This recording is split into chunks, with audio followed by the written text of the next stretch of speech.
Security, with 260,000 employees and nearly 20 distinct components, epitomizes in many ways unchecked power.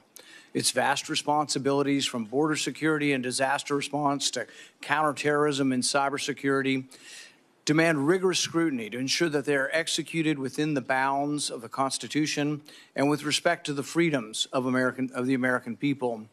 Nearly 2 years ago, when I became the ranking member of this committee, my team sought to understand the extent of this bureaucratic labyrinth. We asked DHS for a comprehensive list of collaborative entities it participates in, task forces, advisory boards, coalitions, commissions, and the like. The response was astonishingly opaque. They stated there is not a single comprehensive list to address all the collaborative relationships that the department and its components engage in. In other words, we do so much stuff and we're so big we can't describe it for you. But if we can't describe what we have, we got a problem. In plain language, the DHS had really no idea. Think about it. An agency commanding over $110 billion annually can't account for its own activities. This is not just bureaucratic incompetence, it's emblematic of a deeper issue, an agency unsure of its own boundaries and commitments. How can an agency fulfill its mission or earn the American people's trust if it doesn't even know the extent of its own operations? But the problems don't stop there. Instead of focusing on critical threats, like securing the southwest border, DHS has shifted its gaze inward, targeting law-abiding Americans. DHS under the Biden administration has often used its vast powers to target Americans exercising their constitutional rights. It's become an agency more focused on policing speech, monitoring social media, and labeling political dissent as domestic terrorism than addressing genuine security threats. While cartels traffic people and fentanyl across an unguarded border, DHS has spent its time and resources creating partisan disinformation boards, spying on Americans through invasive surveillance technologies. The mission drift is dangerous. Every dollar spent monitoring law-abiding citizens is a dollar not spent securing the homeland. Every moment spent targeting political opponents is a moment not addressing real threats like border security, cyber attacks, or the rising influence of adversarial nation states. The priorities of DHS have been deeply distorted, and the American people are paying the price. And what about DHS's response to COVID-19, arguably one of the greatest threats to Homeland Security? The answer is clear: nothing. They knew nothing of the origins, they didn't study the issue, and they had no information about gain-of-function research. We've seen firsthand how unchecked government overreach leads to waste, fraud, and abuse. We cannot let DHS become yet another agency that operates behind a veil of secrecy. The American people deserve transparency, accountability, and leadership that puts national security and liberty hand in hand, not at odds with each other. Today we gather to consider the nomination of Governor Kristi Noem to serve as the Secretary of the Department of Homeland Security. I hope this hearing will set the tone for this committee's work in the new Congress to restore transparency and accountability to an executive branch that has grown unchecked.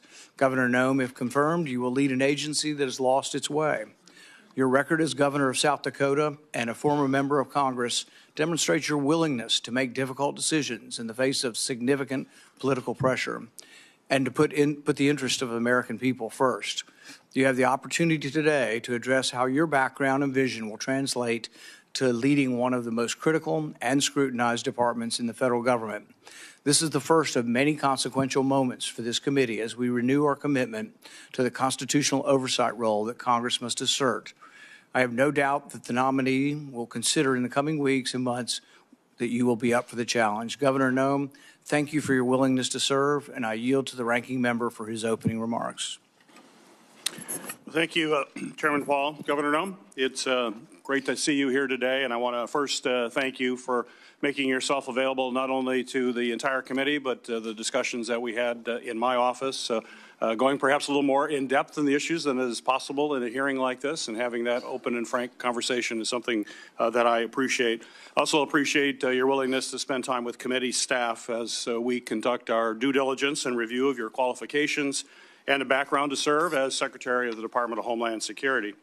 As our third largest federal agency with more than 240,000 employees and an operating budget of more than $100 billion, the the Department of Homeland Security requires strong, stable, and principled leadership.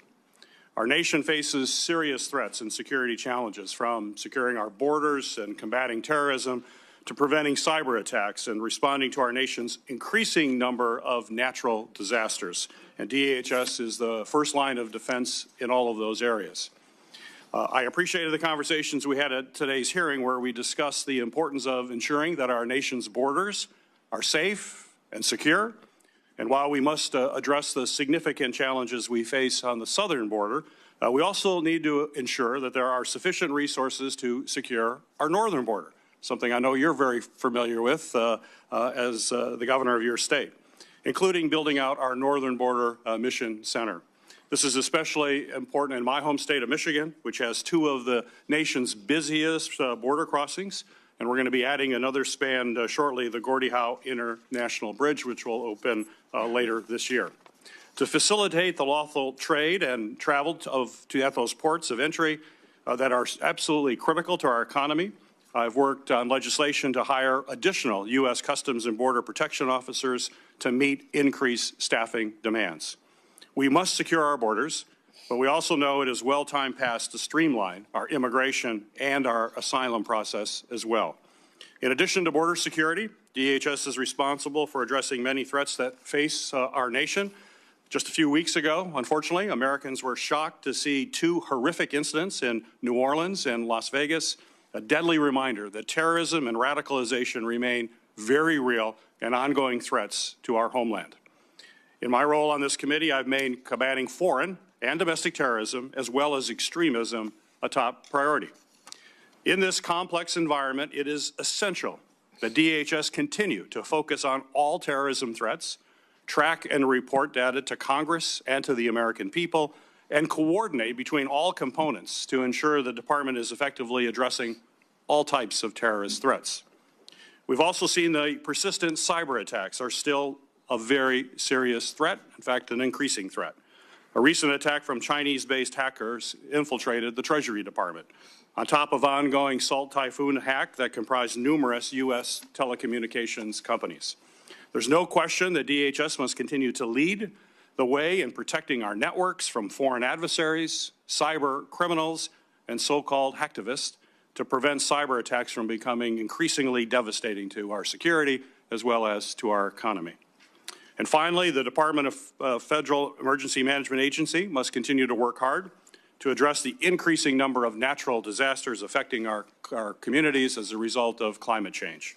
From violent storms like hurricanes that brought destruction to states across the South, to the devastating wildfires in California, and countless other severe storms and flooding events all across our country. We need leadership at the department that will ensure our nation effectively responds to communities when disaster strikes them.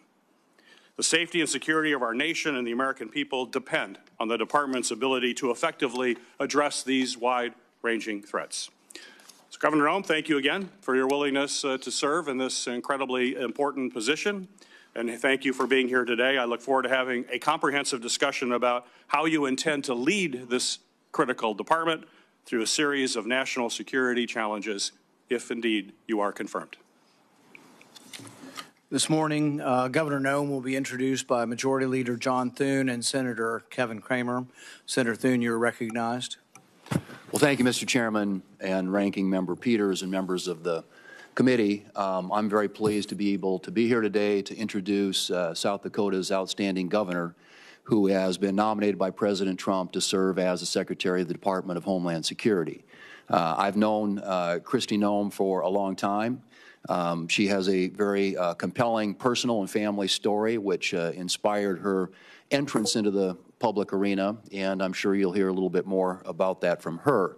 But I've observed as she has gone through the state legislature as a leader there, State House of Representatives, the U.S. House of Representatives, where she was our only member from South Dakota, representing our state's interests there for 8 years, and now currently as South Dakota's governor. And I think she brings to this job a number of things that are going to be really essential. And one is obviously a skill set when it comes to managing hard problems. She led our state through the pandemic, managed what were extraordinary circumstances all across this country in a way that made South Dakota, frankly, a magnet for people from other states who were trying to flee or get away from some of the heavy-handed requirements that were imposed in other states around the country. Our state stayed open, stayed free, and that was largely due to her leadership. And I would say, too, as we tackle what is an enormously complicated and hard issue, which is our southern border, it's going to require a skill set, which I believe she possesses. It's going to require a tremendous amount of persistence and determination, which I think she has, an enormous amount of energy, which she has in abundance, and frankly, what I would say is just absolute toughness. It's going to take some tough and hard leadership to get things back in order. And I want to refer to something she said in her State of the State address earlier this week to South Dakotans, and that is that over the past 4 years, we've seen a complete disregard for the security of our borders and the safety of the American people, to say nothing for the rule of law. The chaos at our southern border and the Biden administration has left our country vulnerable to a whole host of security concerns, from terrorist entries to cross-border criminal activity like drug trafficking. I think it's well documented, and I think it's high time that it gets fixed. And we have somebody nominated by the president that I believe has the capabilities, the qualities, the experience, and again, frankly, the determination and toughness to solve what is a very, very tough issue, and one which is desperately in need of solutions. So I'm pleased to be able to be here today to introduce our great governor and to thank you for your consideration. I look forward to this committee acting on her nomination, and I look forward to voting for her on the floor of the United States Senate to be the next Secretary of the Department of Homeland Security. Thank you, Mr. Chairman. Senator Kramer. Thank you, Chairman Paul, Ranking Member Peters, colleagues. Once again, I find myself in full agreement with the Majority Leader. It's a good place to be in our business. So this is a very special opportunity for me. And first thing I want to do is thank nearly all of you. I got into almost every one of your offices with Kristi as her very amateurish sitting Senator Sherpa. And the blessing for me was not only to be with my good friend and former colleague, but to learn a lot about this committee that I'm not on, and to get an inside view. And Gary, especially learning how we can work together at the northern border and how similar, although very different, Michigan and North Dakota are. So thank you for your hospitality. You were all very kind to Kristi and to me. But Kristi is a former colleague. You know, when you're the only member of a body of 435 from an entire state, it's really important to have friends. So together, Kristi and I were two out of 435. And if we could get Montana, Wyoming, and Alaska, there'd be 5 of us that could take on the fight. But I know this. I remember our very first year, my first year, it was not hers, my first year in the House, the unthinkable happened, and the House of Representatives failed to pass a farm bill.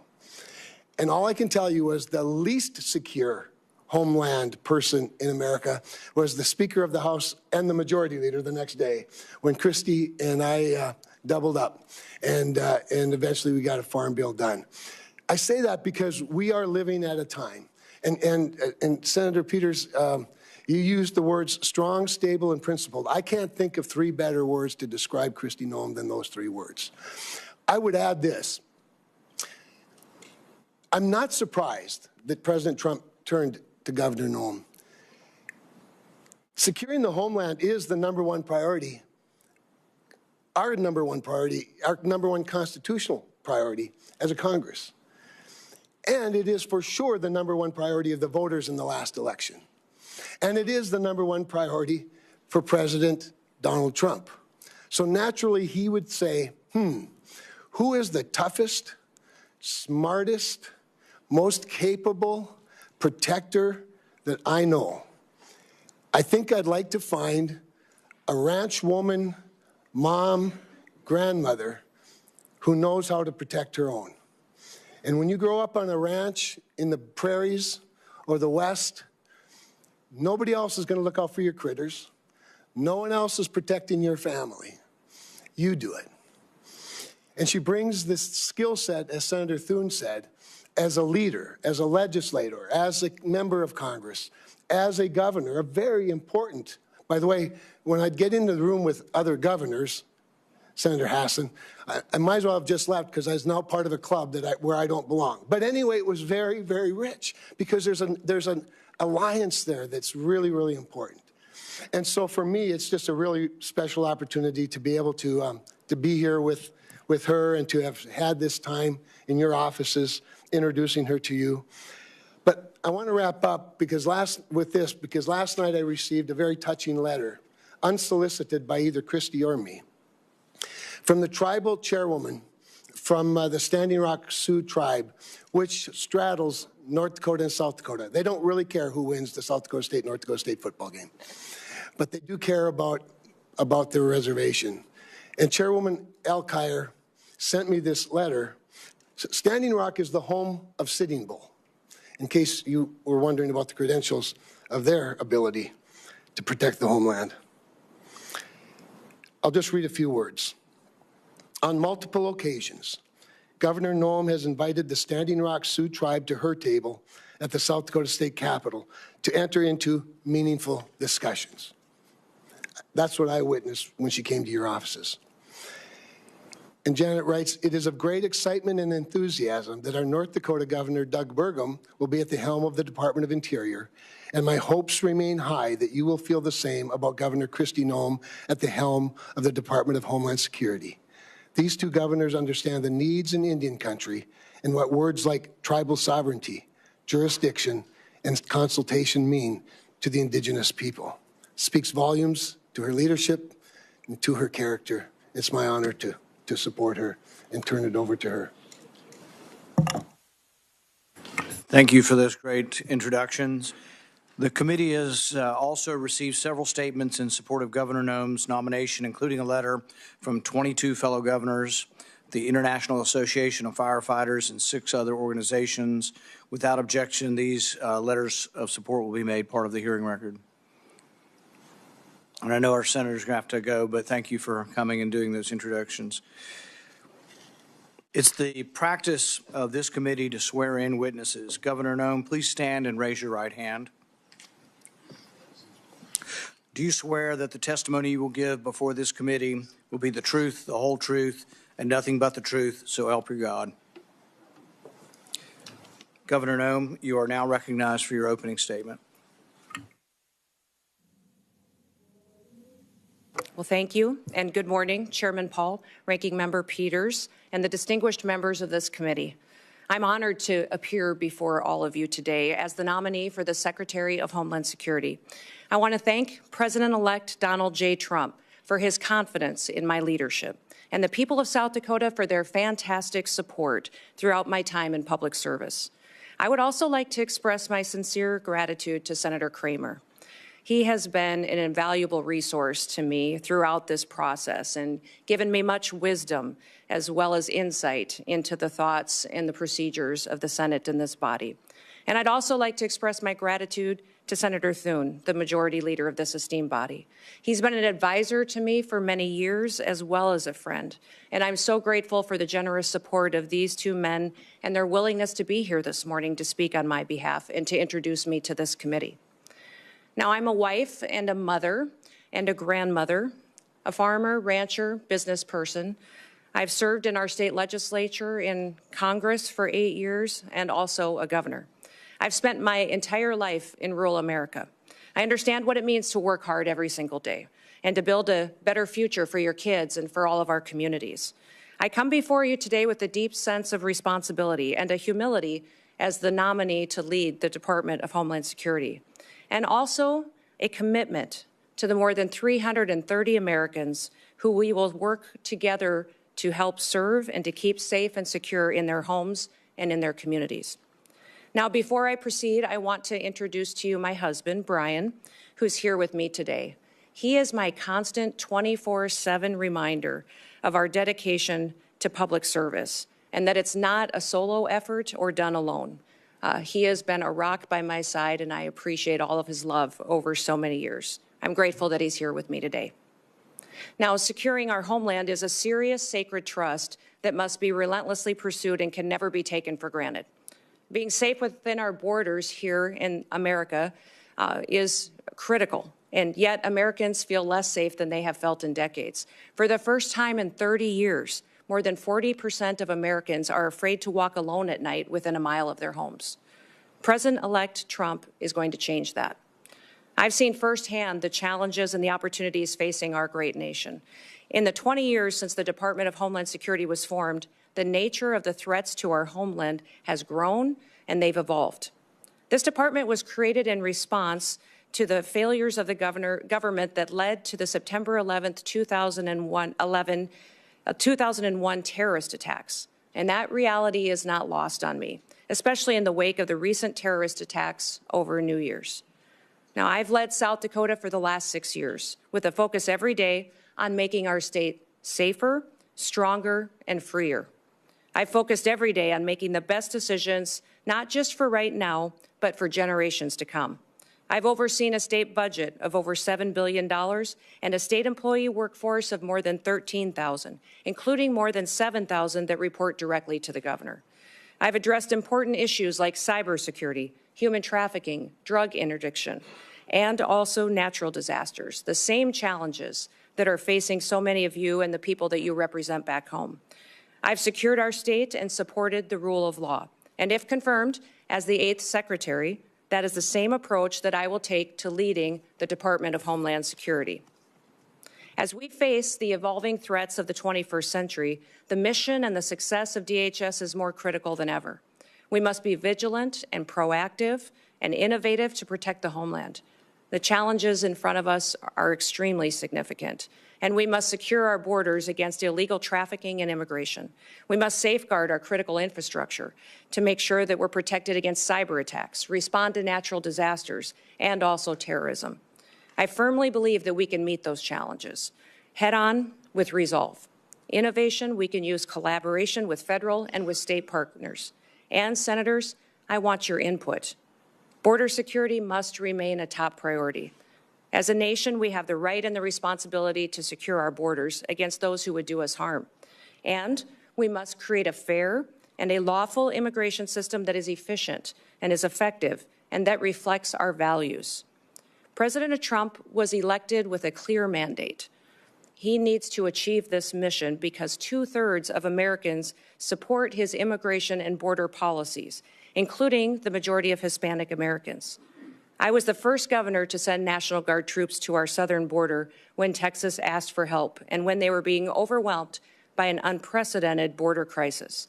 If confirmed as Secretary, I'll ensure that our exceptional, extraordinary Border Patrol agents have all the tools and resources and support that they need to carry out their mission effectively.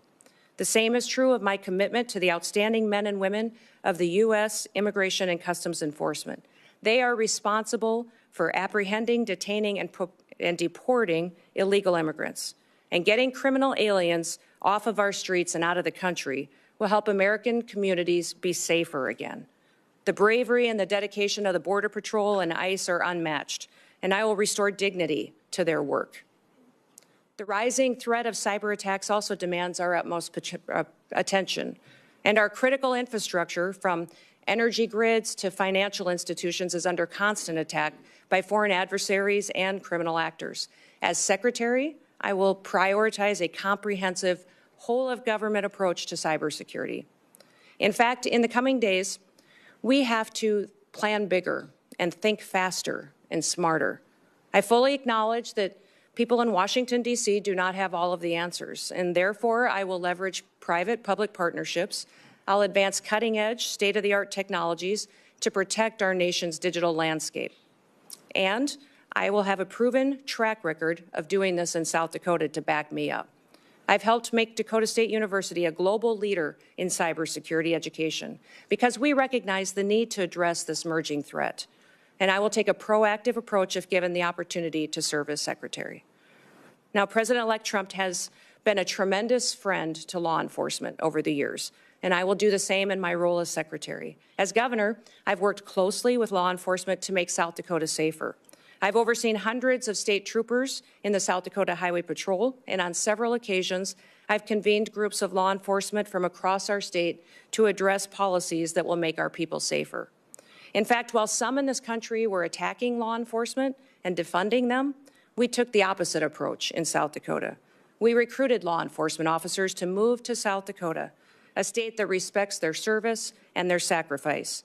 And we revamped our law enforcement training to provide the first ever state-led, tribal-focused law enforcement training academy.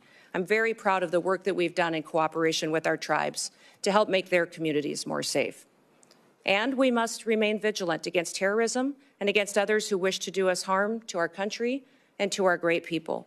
I'll ensure that our intelligence and our law enforcement agencies are working together hand in hand, that they're fully equipped to detect, prevent, and respond to threats from radical ideologies and foreign adversaries. This requires resources, coordination, and collaboration across all levels of government. And once again, I will seek your wisdom and I will seek your input into the months ahead. For the sake of the people that we both represent, we have to get this right. Now, I recognize that Homeland Security isn't just about prevention, but it's also about resilience.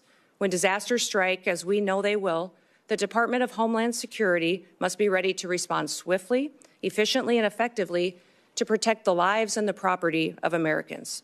As governor, I've worked with FEMA in response to a dozen natural disasters in South Dakota. These have included historic floods, tornadoes, blizzards, wildfires, a derecho, and even a global pandemic. As Secretary, I will enhance our emergency preparedness and strengthen FEMA's capabilities, and we will ensure that no community is left behind, and that life-saving services like electricity and water are quickly restored. As Secretary, I will oversee the Secret Service, an agency that is in serious need of reforms. We all saw the threats to President-elect Trump last year and the consequences of failure. Now, that should never happen again. And I've worked closely with my own gubernatorial protective detail, and I'm familiar with what works and what doesn't work. And I'll bring that experience towards strengthening the Secret Service once again. I'm committed to working with this committee, with Congress, and with the dedicated men and women of the Department of Homeland Security to fulfill our mission. And together, we can ensure that the United States remains a beacon of freedom, safety, and security for generations to come. So thank you for the opportunity and the honor to appear before you today. Thank you for the meetings and the time that you took in your office to discuss the department and what we can do in the future to make the American homeland much more secure. I look forward to your questions, and I hope to earn your trust, and hopefully also your vote as we embark on this critical work together. With that, Mr. Chairman, I yield back. Thank you, Governor Noem. We will now proceed to questions. Each member will have 7 minutes. We will have a vote that will start at 10 a.m., but we're going to continue the hearing and keep people in line as you come and go to vote. We'll keep the hearing moving. I want to be clear from the outset that we will not tolerate any disruptions. The Capitol Police have been asked to escort anyone immediately from the room if they disrupt the hearing. This is a standard question, Governor Noem, that we ask of all nominees. Governor Noem, do you agree without reservation to comply with any request or summons to appear and testify before any duly constituted committee of Congress if you are confirmed? Yes, Mr. Chairman. I'm going to reserve the rest of my time for my questions and go to Senator Peters. Thank you, Mr. Chairman. Governor Noem, the DHS Secretary has many competing priorities, as you well know, and you outlined certainly in your opening comments, from our borders to wildfires to cyber attacks. But as you and I discussed at length, and I appreciate you bringing it up in your opening comments as well, we do have a northern border in addition to a southern border. That's absolutely essential that the DHS has the resources necessary at the northern border to carry out its mission, both between ports of entry and all along the border. In fact, we've seen an increase in unauthorized crossings in recent years at the northern border.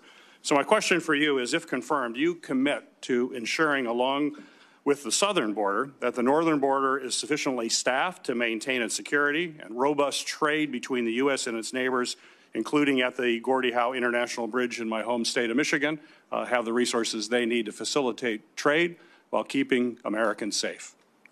Yes, Senator Peters, you and I talked about this in your office and also with Senator Slotkin as well, how important it is to continue to remain focused on our northern border and all borders and ports of entry that the United States has. I think there's been some universal concern from some of the committee members that as we focus on the southern border and what we're seeing as far as the invasion there and the amount of people crossing, that the northern border would lose focus. But that will not happen, and we will ensure that our borders are secure and we're addressing all threats that may come in from any direction. And also with the bridge as well and staffing up on that as well. And I've assured Senator Slotkin as well that our focus is there to make sure that it is staffed appropriately.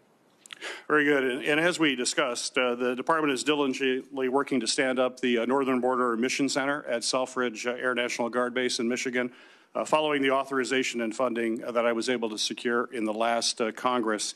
This center is critical to supporting the department's northern border security missions and addressing evolving threats. So quick question, if confirmed, do you commit to working with me to fully build out the Northern Border Mission Center?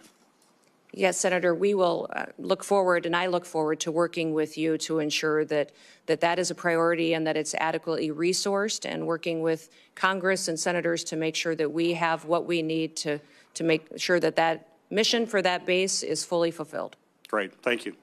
On New Year's, we witnessed two incidents that reminded us that terrorism and extremism remain serious threats to all Americans. Both DHS and the FBI have consistently said that the most persistent threat to the homeland is from U.S.-based individuals or small groups radicalized by a variety of ideologies, from white supremacy to ISIS to al-Qaeda. We must certainly continue to focus on people who are radicalized here in the United States with the intent of terrorizing our communities.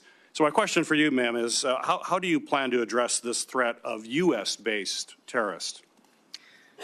Senator, this is a grave concern for our country, as we all agree that the #1 threat to our homeland security is the southern border. In fact, since Joe Biden has been president, we've seen 382 individuals that have come over that border that are on the terrorist watch list. Behind me have the governor of Louisiana with me. And he and his state and people in this country went through a horrific event on New Year's Day, and one that we never want to see repeated again. But this governor behind me is concerned also about an upcoming event, which is the Super Bowl coming shortly, which we need to do all that we can to work together, that he has the reassurance that the federal government, that the Department of Homeland Security is prepared to help him protect that event and to keep people safe while they are there. Those 382 terrorists or known terrorists that have come over our border, we don't know necessarily where they are because of what has been happening under Joe Biden's policies. Now, President Trump obviously won the last election with a clear mandate, and that mandate is for the American people to secure that border. But also, we need to focus on domestic terrorism and homegrown terrorism, which you just referenced in your question. Homegrown terrorism is on the rise. We see more and more incidents of people that are U.S. citizens that have become radicalized, and knowing when people are leaving the country and coming back and changes to their behaviors and what their actions are is critically important. So the resources that the Department of Homeland Security has needs to be utilized as far as identifying those threats and being proactive to prevent them, but also protecting civil rights and liberties in that process and making sure that the department is on mission to do what it was called to do, why it was created, and what authorities that Congress and the Senate has given them. My hope is that Governor Landry and his staff and his people and the people that attend the Super Bowl know that the Department of Homeland Security is their partner, is on watch to protect them and to keep that event safe. I hope all Americans know that leadership has consequences. I hope that we can get through and get your support for this nomination and get confirmed quickly so that we can address the threats that we currently face and make sure we don't have any repeats of the day that we saw just starting this year on New Year's Day. In the last 2 years, we have seen increasingly aggressive and expansive cyber attacks against our federal agencies. Just last month, Chinese hackers infiltrated the Department of Treasury and stole potentially thousands of unclassified documents. So given these concerning trends by the PRC to hold our federal networks hostage, do you believe that federal agencies should be required to implement cybersecurity upgrades and maintain the highest cybersecurity standards to protect sensitive or classified data and U.S. citizen information as well? Well, Senator, the mission of CISA, which is the Cybersecurity and Infrastructure Agency, the mission of it is to hunt and harden. It's to find those bad actors and help work with local and state infrastructure, critical infrastructure entities, so that they can help them be prepared for such cyber attacks, and that they can make sure that they're hardening their systems to protect them in the future, recognizing the vulnerabilities that they have. CISA's gotten far off mission. They're using their resources in ways that was never intended. The misinformation and disinformation that they have stuck their toe into and meddled with should be refocused back onto what their job is, and that is to support critical infrastructure and to help our local and small businesses and critical infrastructure at the state level to have the resources and be prepared for those cyber attacks that they will face. You know, Salt Typhoon was a campaign of espionage by the PRC in China against our telecoms, where large amount of data was stolen and taken, and people's private information was taken as well. And we've also seen China and the PRC go after our critical infrastructure with the Volt Typhoon hack. And that was extremely dangerous because there was no reason for them to do that, just to steal people's data and information. The reason for them to go after that was to control our critical infrastructure, for the ability to see if they could shut down a water plant, a utility company, and that was to cripple our country. So these threats are real. CISA needs to be much more effective, smaller, more nimble, to really fulfill their mission, which is to hunt and to help harden our nation's critical infrastructure. Thank you. Thank you. Thank you. Senator Scott. Governor Noem, congratulations on your nomination. Thank you. I think you're going to do a great job. Thank you. I think it's great that you're a governor and you bring that expertise to the table. So I just went through the campaign to get reelected, and it was after the Butler shooting. I'd asked people, I said, at all my events, I say, raise your hand if you think the acting director of the Secret Service is going to tell us what happened. Not one person. I said, what about Secretary Mayorkas? You know, he's running HHS. What do you think? Or Homeland Security. What do you think? I said, how about Christopher Wray? You know, head of the FBI? Not one person. Can you just talk about the importance of transparency and accountability in government and how you're going to bring that to the table? Yeah, Senator Scott, thank you for that question, because that's what I have found across the country as well, and I know it's certainly true in my home state of South Dakota, is that people don't trust the federal government. They don't trust our leadership and this current administration that's in the White House right now to tell them the truth about what the threats really are, about our agencies and departments, when there are failures, addressing them and fixing it. The Secret Service is one of those perfect examples. They need leadership that understands why that Secret Service was created and what it needs to do. There's two elements really that the Secret Service is tasked with, and that is protective detail and then also investigations. Yet we see investigators within the Secret Service out there investigating antiquities and other things that are off mission when they should be focused on making sure we're addressing national security events with the protocols that are necessary and protecting the individuals that they're charged with and getting that skill set and training that are necessary. That's been compromised by not having enough people there and being adequately staffed and resourced. But frankly, the leadership hasn't been honest about talking about it. We saw this with the drones over New Jersey as well, the federal government not answering the questions from the public. And when they finally got a straight answer out of President Trump, they felt reassured that somebody recognized that this was something they were questioning and that they deserved answers. My goal and my mission is to build trust. We will undertake a large job and a large duty that we have to fulfill, that the American people expect us to do by securing our border, to make sure that our nation is a nation with borders, or we're no nation at all, and that we are making sure that those criminal actors that are perpetuating violence in our communities and in our cities and towns and states are removed from this country, that there's consequences for breaking the law in our country again. There has to be consequences, because when Americans break the law, there's consequences. And why would we ever allow someone to come in from another country and not allow them and not have consequences, or allow them to continue to go forward and to commit rape and murders and break other laws that endanger our society? So we've had over 13,000 murders that are loose in this country that have come over that border. We've had almost 16,000 rapists and sexual assault perpetuators that are loose in this country right now. 425,000 plus people have criminal convictions that are here illegally in this country that our current administration is doing nothing to round them up and get them out of our country. We will be doing that immediately, and that will be the priority. And that is one of the reasons that today the American people have lost their trust. President Trump will build it back and know that their federal government is accountable to them and is working to put America first again. So Joe Biden completely opened our southern border and dismantled our entire immigration system.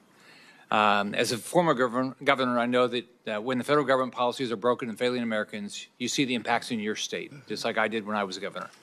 And you take the steps necessary to protect the families in your state. I know you've done that. One thing you did, as you talked about before, you sent troops, our National Guard, to the southern border. Can you talk more about how Biden's open border policy has affected your state and communities and the role your state resources placed in helping secure the border? You know, we certainly have seen the effects in South Dakota that many of your states did, and I would say every state has seen the effects of an open border and the policies that have been under the Biden administration. We saw increased crime, but we also saw increased drug activity. We saw cartel and their affiliates moving into our state to proliferate trafficking, and we saw people being victimized and a lack of accountability with the federal government. So when Texas was addressing the situation and asked other governors for help, we sent help. I know many of the other governors at the time were sending law enforcement, but I made the decision that at that time that it was more appropriate to send the National Guard, that our National Guard could be activated under Title 32 and sent to assist another state from the invasion that was happening, and because the National Guard is trained for just such a mission.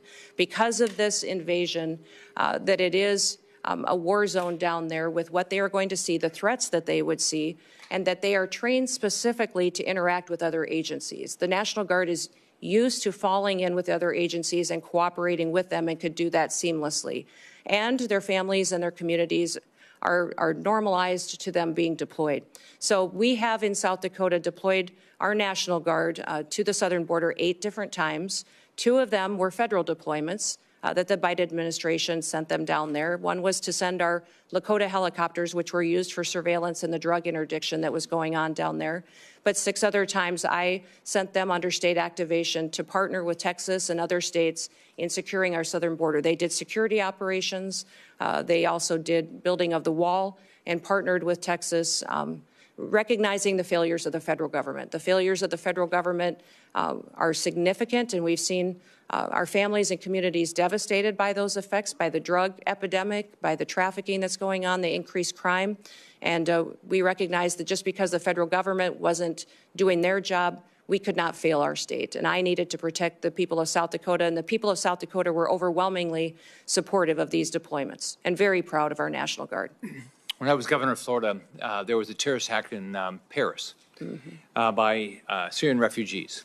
So President Obama was president, and I said, I'd like to know if you're going to send refugees to my state, that you give us some background on them. You know, I assume you vetted them and tell us what's going on. You have to tell me, but you ought to tell our state law enforcement and our local law enforcement. All right, that they said, go jump in the lake. They're meaner than that, but they said, go, you know, you have no rights as a governor, which had made no sense. We had over 70,000 people come here after Afghanistan on planes into this country, completely unvetted. All right, they've never given our governors any information. So would you change that? Yes, the communication between states and the federal government has been absolutely broken. And that's what I love about this committee is you do have governors sitting on this committee that have been in that role as a commander-in-chief and have the responsibility for being the CEOs of their state. It's a different perspective than serving. I served in Congress too, and both are extremely important, and they're just different in that responsibility that weighs on your shoulder. I often told folks that that is the thing that most times, if something was going to keep me up at night, it was the responsibility that I had being commander-in-chief, recognizing the decisions that I made. And I'm sure you had this feeling as well, Senator Scott, as governor, that impacted those families, those soldiers, and it impacted their communities when we pulled them out, and the importance of that. And when they were bringing refugees into the country, I as well communicated that to the federal government. They were bringing refugees, and I asked how they were vetted, how we were working with their home countries to find out who they really were, what their intentions were, and why they were coming to the United States, and received no information from this administration, that vetting process was being done, that we knew where they're going. In fact, They kept us in the dark and didn't communicate to us even what states and where those refugees were being placed. So that is something that we need to change. When we have programs that fall under the purview of the Department of Homeland Security, there needs to be communication, especially with the governor, so that we can coordinate to ensure that it's the right thing for that state. Thank you. Senator Hassan. Thank you, Mr. Chair, and welcome, Governor Noem. Really appreciate you being here. Welcome to your family as well. Thank you. And families do share in this kind of public service, and we appreciate them very much.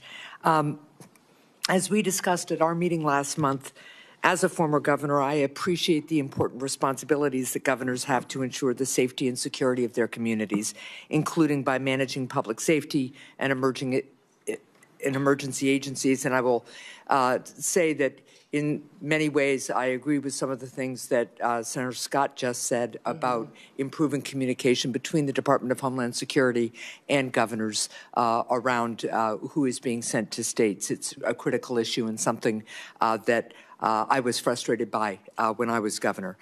So I look forward to hearing more today about your priorities, if confirmed, about how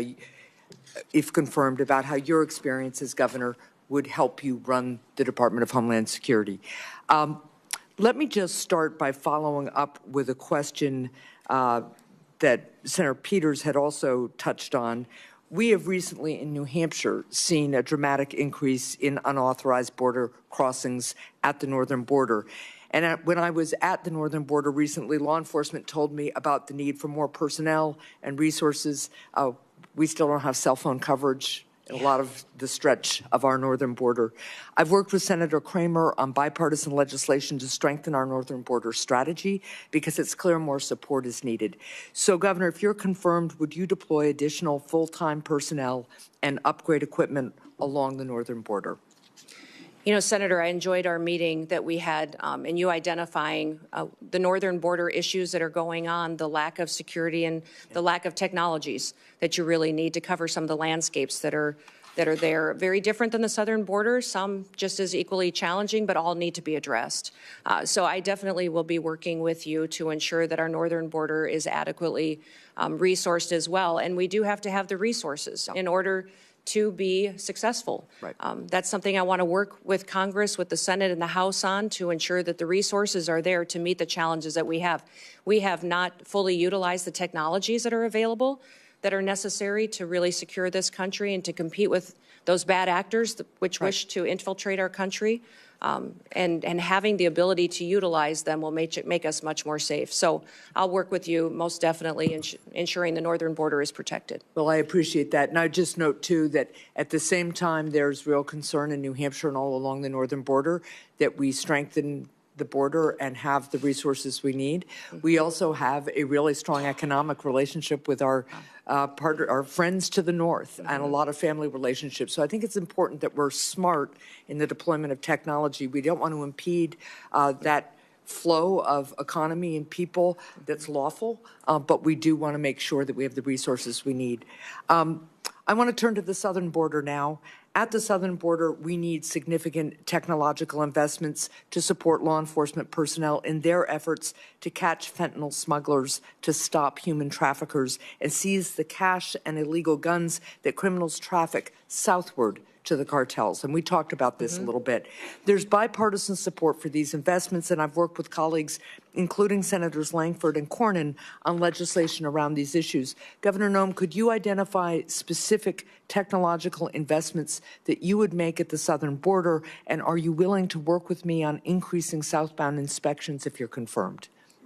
Yes, certainly, Senator. You've heard President Trump talk about the need to build a wall, and the wall and infrastructure is critically important, but also at our 382 legal ports of entry, we need to have technologies so that flow can happen north and south, and it can happen in a legal manner to ensure that our commerce can continue to operate and that we can continue to make sure that we're also secure.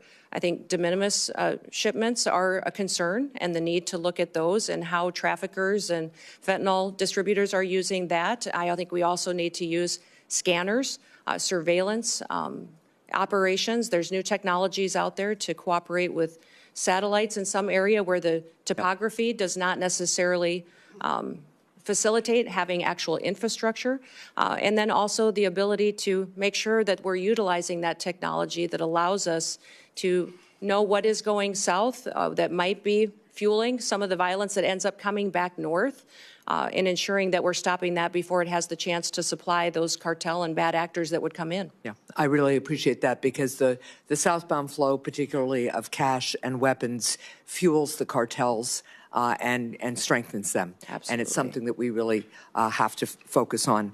I also want to follow up on the issue of cybersecurity. Recently, criminals launched a successful cyber attack on PowerSchool, a cloud-based record management system that contains personal information about tens of millions of kindergartners through high school seniors, including many students and teachers in New Hampshire. This cyber attack on PowerSchool comes as schools and local governments across the country have seen a surge in cyber attacks on their systems. And when a small school of maybe a couple of thousand system, maybe 1,000 students or so has to pay $2 million in ransom, I want you to think about what that does to one of our small communities, right? So, Governor Noem, if you're confirmed, how will you empower the Cybersecurity and Infrastructure Security Agency to improve the cybersecurity of state and local governments in the United States? Well, thank you, Senator. If I am confirmed and have the opportunity to serve as secretary of this department, I'll be following the Constitution and the rule of law, and then getting these departments back on mission to why they were created and why they are existing.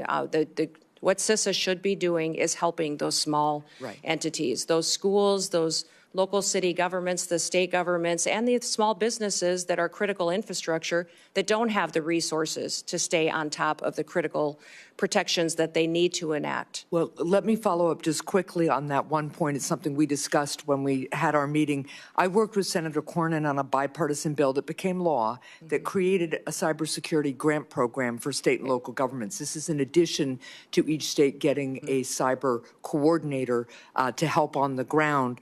We discussed this program, and I know you as governor had some reservations about the structure of the program. But if confirmed, will you commit to working with Congress to adjust it? I'd love your input about what gave you pause as governor. I think there were only 2 governors who didn't participate in the program. And I hope that as we work on the concerns you have, you'd work with me to adjust and reauthorize the program. Yes. All grants within the department will be evaluated when I come in and be looked at to see what we can do to make sure that they're actually fulfilling the mission to which they were established. What I would say about the cybersecurity grants in South Dakota, when I came in as governor, one of my main priorities was to bring the next industry into the state. And I determined that that would be technology and cybersecurity. In fact, we have Dakota State University in our state, which is a cybersecurity national leader in training those cyber warriors that we need to protect us and keep us safe. I've since then partnered to grow and double the size of that school. We train a lot of NSA employees in South Dakota.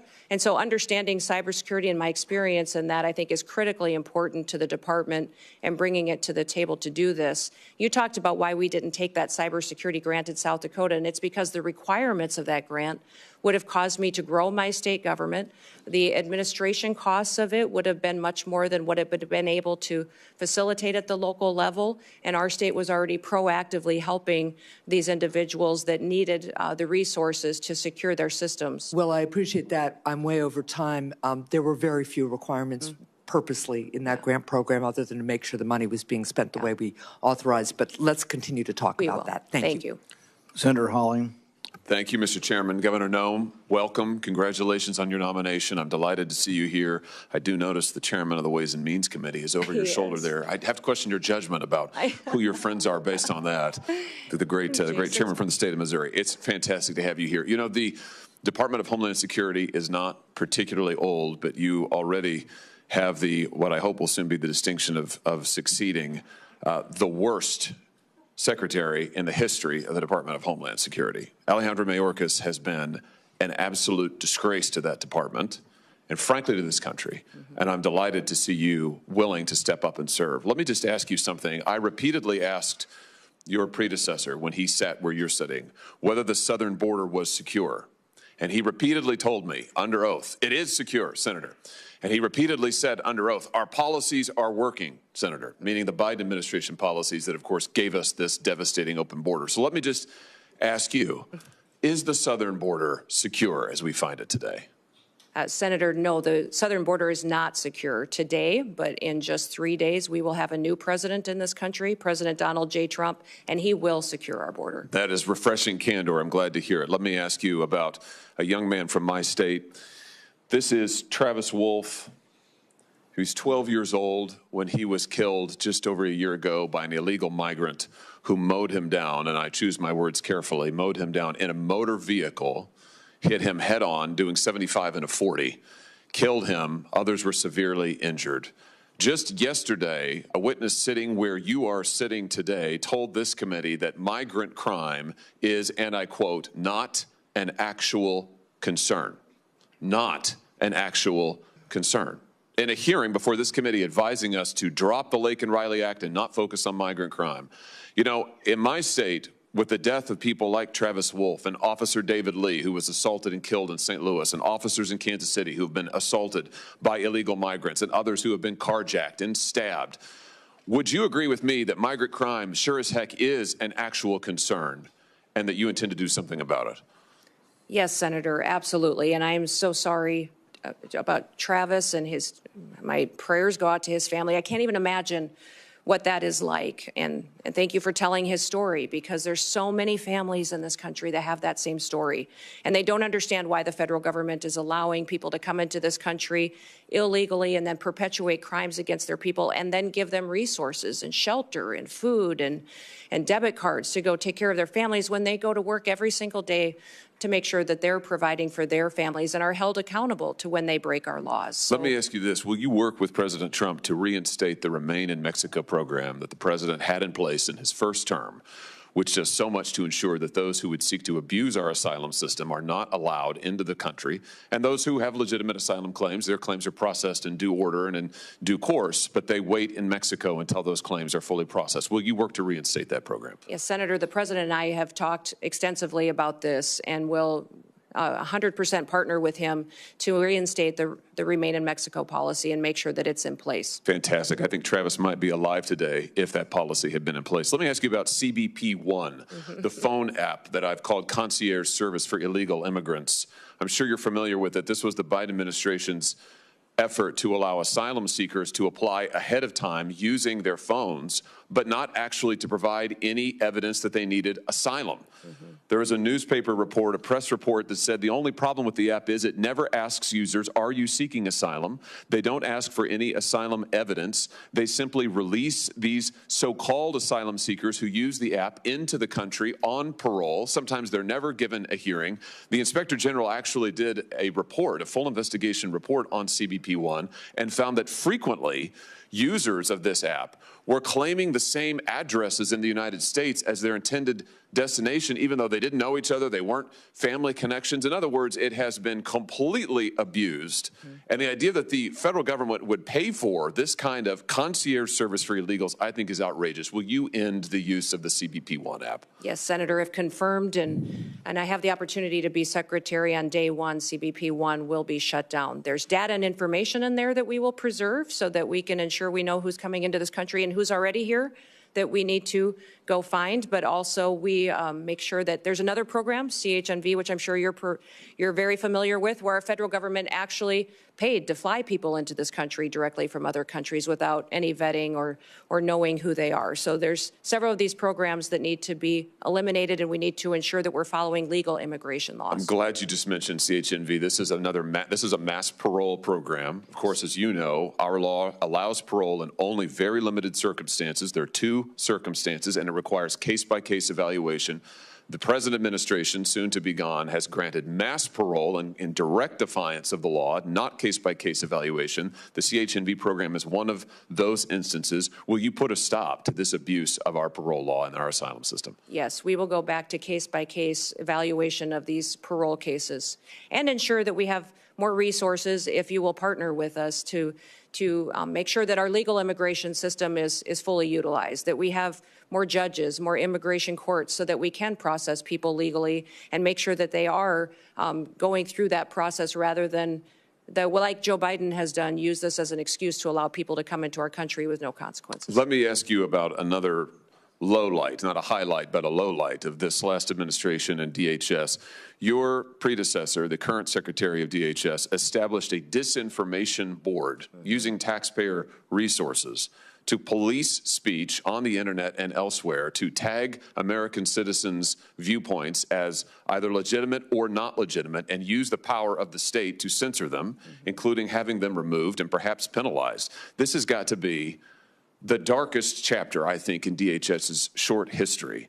He eventually withdrew the board under intense criticism, but has never fully repudiated it and never promised not to do it again. Will you pledge to us here today that under your leadership, there will never be a disinformation board or anything like it at DHS, and you will be a champion for the free speech and First Amendment rights of all Americans? Yes, Senator, there will not be a board such as that under my leadership at the Department of Homeland Security. Fantastic. Absolutely. Let me ask you in my remaining seconds just one more thing about the Secret Service. You've mentioned this, and I'm so glad that you did. This committee, and it has been bipartisan, this committee has done bipartisan work on the attempted assassinations, or the assassination attempts, I should perhaps say, of the former president, soon to be the future president, soon to be the president, President Trump. We were stymied at every turn. And I should use the present tense. We are currently being stymied at every turn by the current Secret Service leadership and, frankly, by the leadership of DHS, who have refused to turn over documents, who refused to make people available for interviews. We finally had to pass my own law in this committee, which we unanimously adopted, a law, a statute, mind you, which would require DHS and Secret Service to turn over relevant information to us about the assassination attempts. It's unbelievable. When you come to office, to this office, I hope very soon, will you pledge to us that you will open the books on all of the facts associated and around these assassination attempts, that you will make available to us and to the public, most importantly, all the facts so that we can ensure that this never happens again and that the needed reforms in the Secret Service are put into effect? Yeah. Senator, if I am the Secretary of Homeland Security, I will certainly work with you to build transparency and make sure the facts are shared with you and your committee. I know that you've been very frustrated by the lack of transparency from the department, and I want to thank those of you that have worked on that report that was put together on these assassination attempts. I know it was a bipartisan report and investigation that this committee conducted, and I appreciate you focusing on that, and I will work with you to get the information so that you have the truth of really what happened there and the failures so they can be fixed. Thank you. That's a great place to end. And a high note, as I see my friend Senator Blumenthal, who did fantastic work on this effort, and it will be an incredible new day, and incredibly refreshing to have a DHS secretary who will tell us the truth, who will be honest with us about the facts, honest with the American people, and who will enforce our law. And I know you'll do that, Governor Noem. I look forward to supporting your nomination. Congratulations. Thank you. Senator Blumenthal. Thanks, Senator Johnson. Welcome, Governor Noem, and thank you for being here. Thank you for visiting with me, and thank you to your family for their service as well.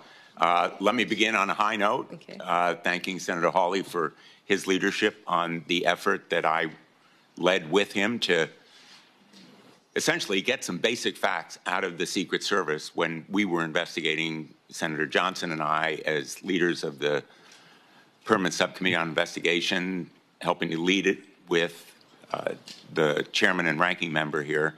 And I'm hoping that you've read our report and that you will agree to begin implementing its recommendations, which call for major reforms, in my view, a house cleaning top to bottom in the Secret Service, and greater transparency with this committee and with the American public.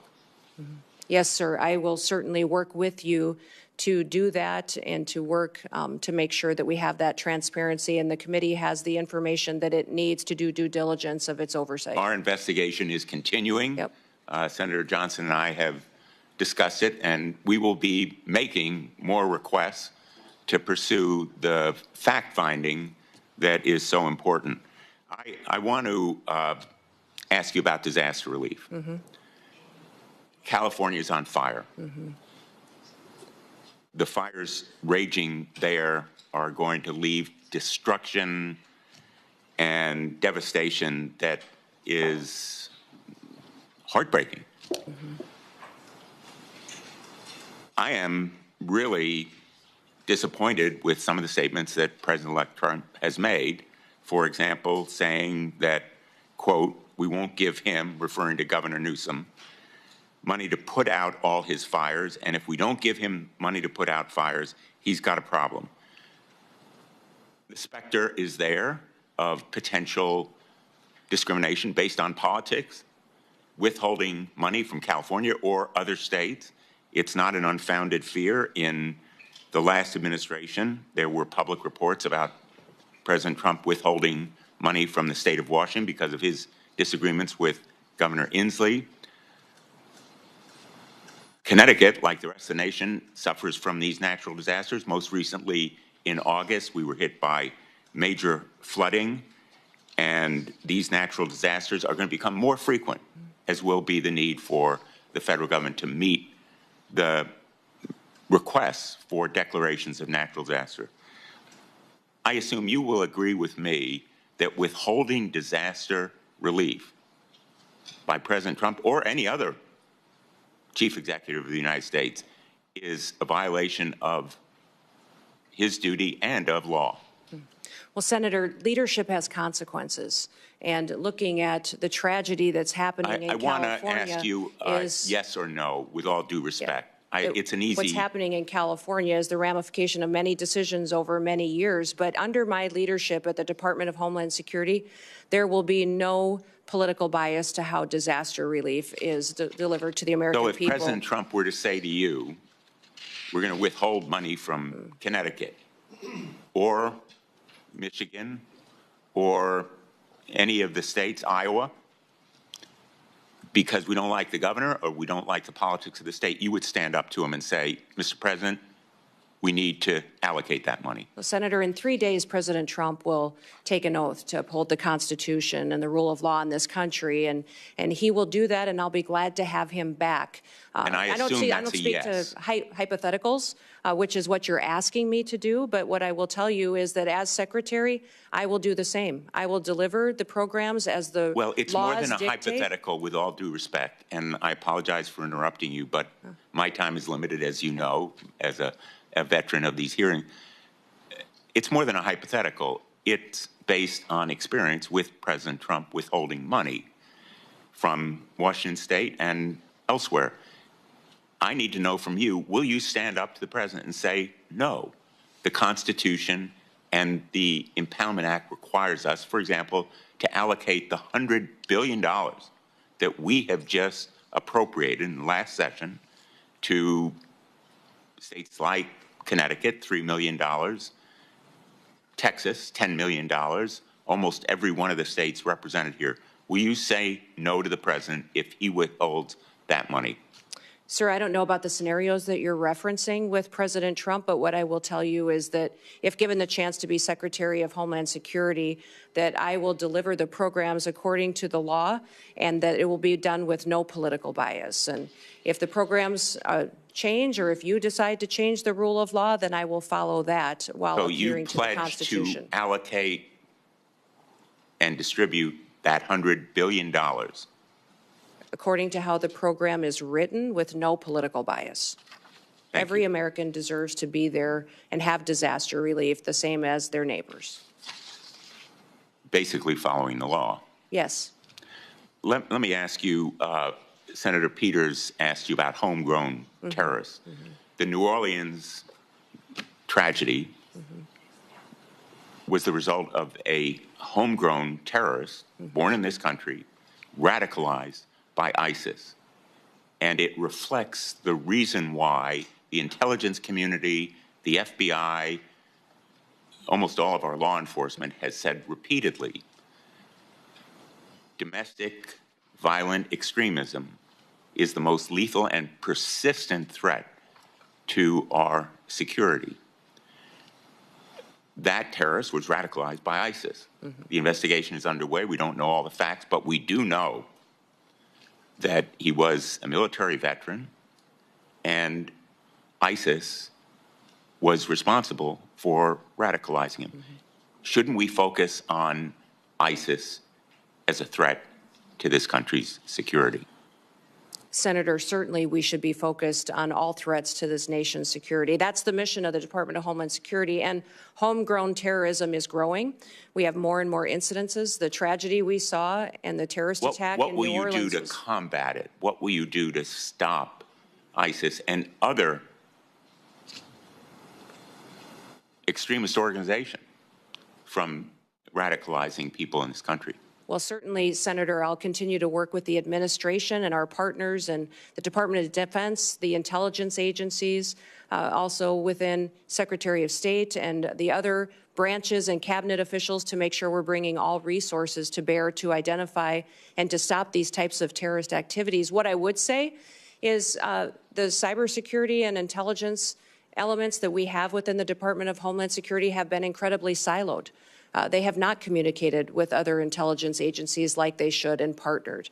INA has some interaction, but not enough. And we also need to have CISA have interaction with the FBI, CIA to make sure they're working together to stop these types of threats and identify when they're growing among our citizens and how they become radicalized. This area of questioning, I think, is supremely important. I know there's a lot of focus on the border. We all want more border security. We want to stop migrant crime, but let's not take our eye off the ball. The governor of Louisiana for the Super Bowl ought to be really riveted on the potential for homegrown terrorism as a threat. And I hope that you will help him and other governors to do their duty to protect the people of the United States from that homegrown terrorist threat. Thank you. I look forward to working Senator with you. Ernst. Thank you, Senator Johnson. Governor Noem, thank you so much for being here today, and I want to thank you for your continuing service, the service that you had as a member of Congress, the service that you have displayed as a governor of the great state of South Dakota, our neighbor to the northwest, and for being willing to step up and take on this immense responsibility. So thank you so very much. We had such a good discussion when you came to my office in the last several weeks, and we talked about the importance of securing our border and fixing our broken immigration system. And I'd like to start today by sharing a story about one of my constituents from Council Bluffs, Iowa. And what we have seen through this broken border is tragedy that strikes so many families across the United States. So very similar to the story that was shared by my colleague from Missouri with his constituent, Mr. Wolf. I have a young woman by the name of Sarah Root who encountered tragedy on January 31st, 9 years ago. So Sarah Root was struck and killed by an illegal immigrant who was drunk driving. He was driving at 3 times the legal limit of alcohol. And Sarah's killer was bonded out before the Roots laid her to rest. He fled the country and has not been seen or heard from since. The Root family has not seen justice. So, Governor, how do you plan to prioritize the detention and deportation of illegal immigrants like Sarah's killer? Well, yes, Senator. Thank you for telling Sarah's story. I remember when this happened because it was so close to home and so devastating for her and her family and the entire state of Iowa and our country. President Trump is focused on making sure that these types of situations don't happen again, that we don't continue to lose our children and our family members to illegal immigrants that come in and perpetuate crime and with no accountability and then are released with no consequences. So the number one priority of the president is to secure the border and to deport these criminal actors immediately and as soon as possible. They will be the number one priority to make our communities safer and so that we don't have this kind of situation going forward. In fact, people, I think when they first heard my name being mentioned and nominated for the Department of Homeland Security, maybe thought it was a little bit of a surprise. Like, oh, I didn't think about Kristi doing that job. But I tell people the reason that I asked for it is because I knew it was the president's number one priority. I knew that needed to have someone in the position that would do what the president promised the American people, would be strong enough to do it, and follow through to make sure that we're protecting our communities and America, but that also came at it from a perspective of how these families feel, that was a wife and a mom and a grandmother, and would be able to stand up and communicate to the American people what we were doing and why we were, because it's what they asked us to do. I have 3 grandchildren and 1 more on the way, and when I look at little Miss Addie every day, I just think, what kind of a country is she going to grow up in?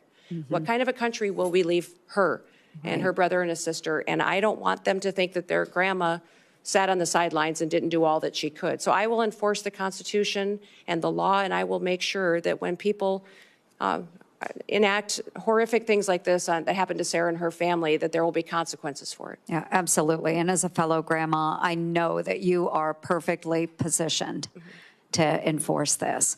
I do want to move on to another topic that we visited about in my office. So I'm the founder and the chair of the DOJ Senate caucus. And so we do need greater government efficiency. And I do believe in order to do that, we need less of our employees teleworking and more of those government workers back in the office working for our constituents. And to that end, it ties together then, too. We just found out that the Treasury Department had a cyber attack on December 8th from China. And no surprise here, they access servers through work from home software. So it all ties together. We need more people back in the offices, making sure that any communications are secured, any work is secured. And to that, I know the Biden administration has put a huge emphasis on the cyber bureaucracy, but they haven't really done anything about it. And they haven't given any authority to those that are enforcing the standards. So we need to enforce the standards that are set forth to make sure the cybersecurity is truly there. But what can DHS do? One, with telework, how do we get the employees back? And then 2, how do we make sure that our systems are secure from these cyber attacks? Well, Senator, thank you for focusing on remote work and the need to get people back in their offices and accountable to the work that they do. In fact, I've heard since being nominated for this position that many of the agencies within the department are not showing up, they're not doing their jobs. But even FEMA, who is responsible for disaster response, that they have the alternative, some of these employees, to not even respond to a disaster, which might explain the horrific results that we saw in North Carolina when they had such a terrible disaster that impacted families and communities, and FEMA failed them so miserably. If it's not even a responsibility of them to show up when terrible things happen, what other day-to-day activities are not getting done because they're working for home or not doing their job at all. You talked about cybersecurity and the need to ensure that our systems are safe and secure. One of the things that disturbs me the most is that we don't necessarily even know how some of these espionage attacks that have infiltrated our systems have happened. We don't know how to stop them yet. We don't have the knowledge, and that our departments and intelligence agencies and cybersecurity agencies have become siloed and aren't working together to stay in front of these bad actors. But many times our most vulnerable area happens at the state and local level. Some of these smaller entities that feed information into our systems is where they choose to infiltrate and get our data and to really hold for ransom many of these companies and then impact our federal systems as well. So one of the first meetings I had when I was elected governor with the former governor during the transition was he said the #1 priority you're going to have as governor is to secure our systems. He said our systems are so antiquated, and we've had over 16,000 hacking attempts in just the last month. You need to secure our systems and get it done. So that was a priority for me. And to do that, and we fully funded it and got it done in South Dakota, and it's being implemented today. I look forward to doing that at the federal level to make sure that people's data and information is safe, but also our country is safe from these bad actors that have a plan to take us out. Well, thank you. My time has expired, but I do want to end on a note that another thing that I do truly appreciate about you and your nomination is that as a governor, you have worked with those local constituencies as well and those local governments. And I know that this will be an incredible strength that will ensure continued success for you within the department. So thank you, Governor, very much. Thank you, Mr. Chair. Senator Kim. Thank you, Chairman. Governor, it's good to see you. Good to see you again, Thanks for too. coming before our committee. I wanted to just ask you, not just about your work, but how it's going to fit into the broader incoming Trump administration. And in particular, I guess I'm uncertain about roles and responsibilities regarding your position and Tom Homan's. I guess I just want to ask you just point blank, like, who's going to be in charge of the border? Well, the president will be in charge of the border. It's a national security issue, and the president is in charge of this country and has made a promise to the American people, and we will fulfill his agenda. Well, that was a good answer. It's the answer I would have given as well. But I guess I got confused. When Trump made the announcement about Tom Homan, he said, quote, I'm pleased to announce that Tom Homan, and said that he's in charge of our nation's borders. So I guess, again, I'd just like to go back to you. How are you going to work with Mr. Homan? What is the division there? I'm trying to get a better sense of who's in charge. Yeah, Tom Homan is an incredible human being who has over 30 years of experience. Incredible experience. Yeah, I get at that. the border, I'm just trying to think through the insight and wisdom. Decision-making process when it comes to your work. For instance, will he be giving orders directly to CBP, ICE, USCIS? Tom Homan has a direct line to the president. He is an advisor to the president, the border czar. I obviously will be, if nominated and confirmed, and put into the position of being the Department of Homeland Security Secretary and responsible for the authorities that we have and the actions that we take. I say this because I actually want to make sure that we're empowering the next Secretary of Homeland Security. Yes. You know, in the legislation that was codified by Congress and moved forward that started this after September 11th, it said, quote, all functions of all offices, employees, and organizational units of the department are vested in the Secretary. So I guess the reason why I mentioned this is I've just seen some quotes from Mr. Homan where he said, quote, I'll be making decisions on border security and deportation. He was asked in another interview about the stronger role that he'll play, and he said, absolutely, I'll be making decisions on how we do the border. So I just raise that as a concern of mine, because not only is that about the function of our executive branch, but also the capabilities of this committee to be able to properly do our constitutional duties for oversight, the ability for us to be able to have that conversation. We can talk to you, engage with you. That is the direct way. But if he is going to be making decisions, then he should come before this committee as well. And I know that that's something where, as far as I know, his role will be directly at the White House, is not something that will be under the purview directly of this committee. So I just wanted to raise those concerns. Yeah, Tom and I work very well together and talk and communicate all the time, and we'll be working together on a daily basis when we're in our positions under the new administration.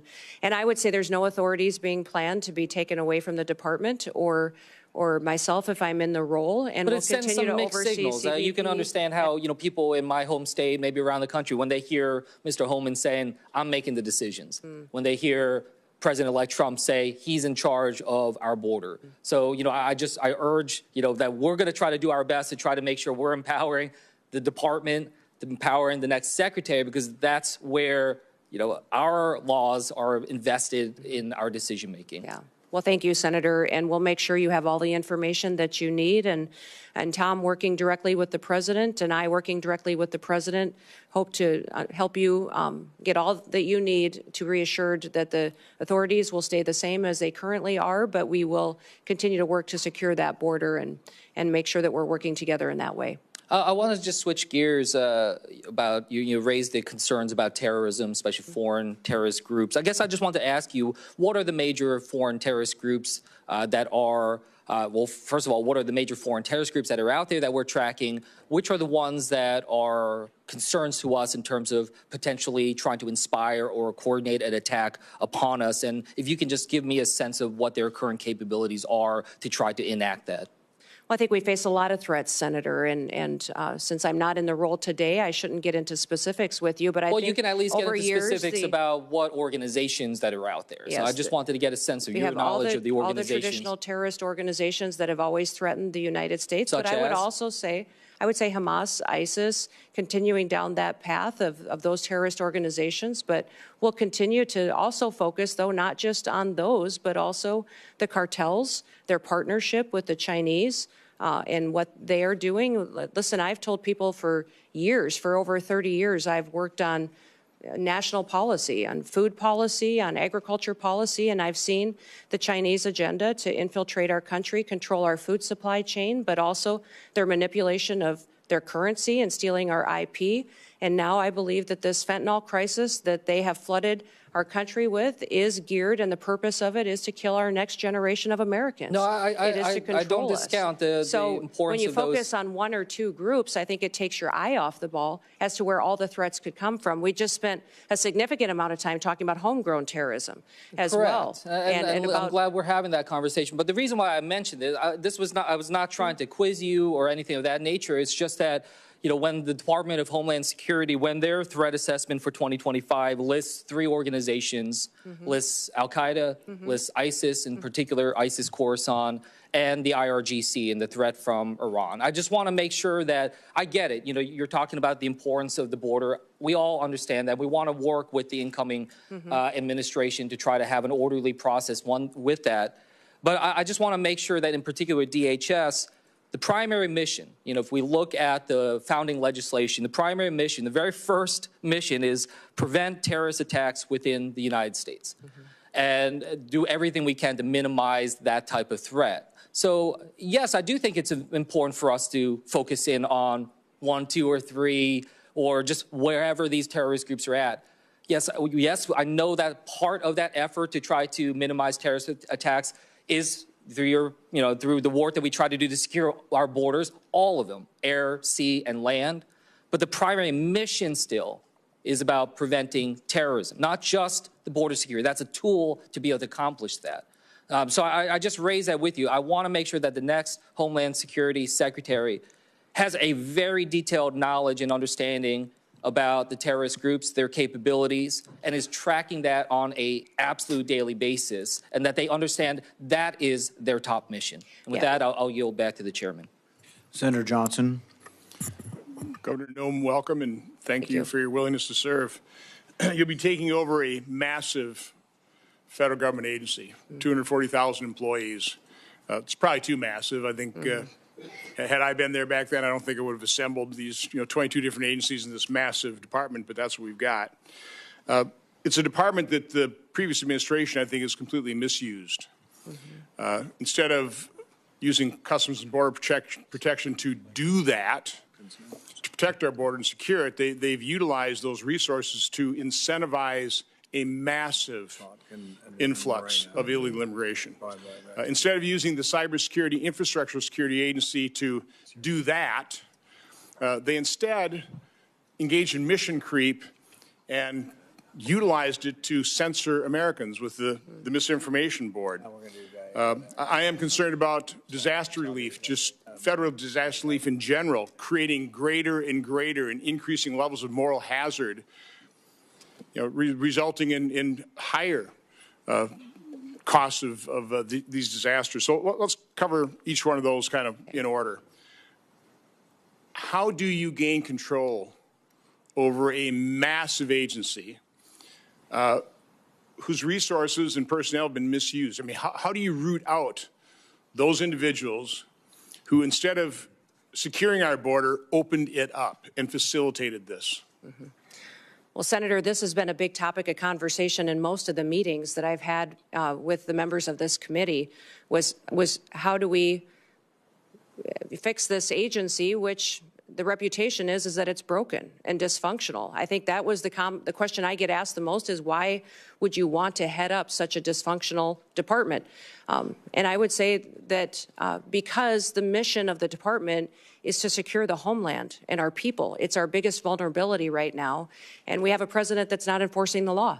And I don't believe the law should be unequally applied. Everyone should be subject to our laws, and a nation without laws and without borders is not a nation at all. So I will work by ensuring one of the things that Senator Ernst talked about, people have to show up for work. I think there's going to be a majority of people who don't have their primary mission to secure the homeland, that if they don't want to show up for work, then maybe they're just not truly passionate about protecting America. I think they need to do that, and they need to recognize what their job is. The morale in DHS is very low.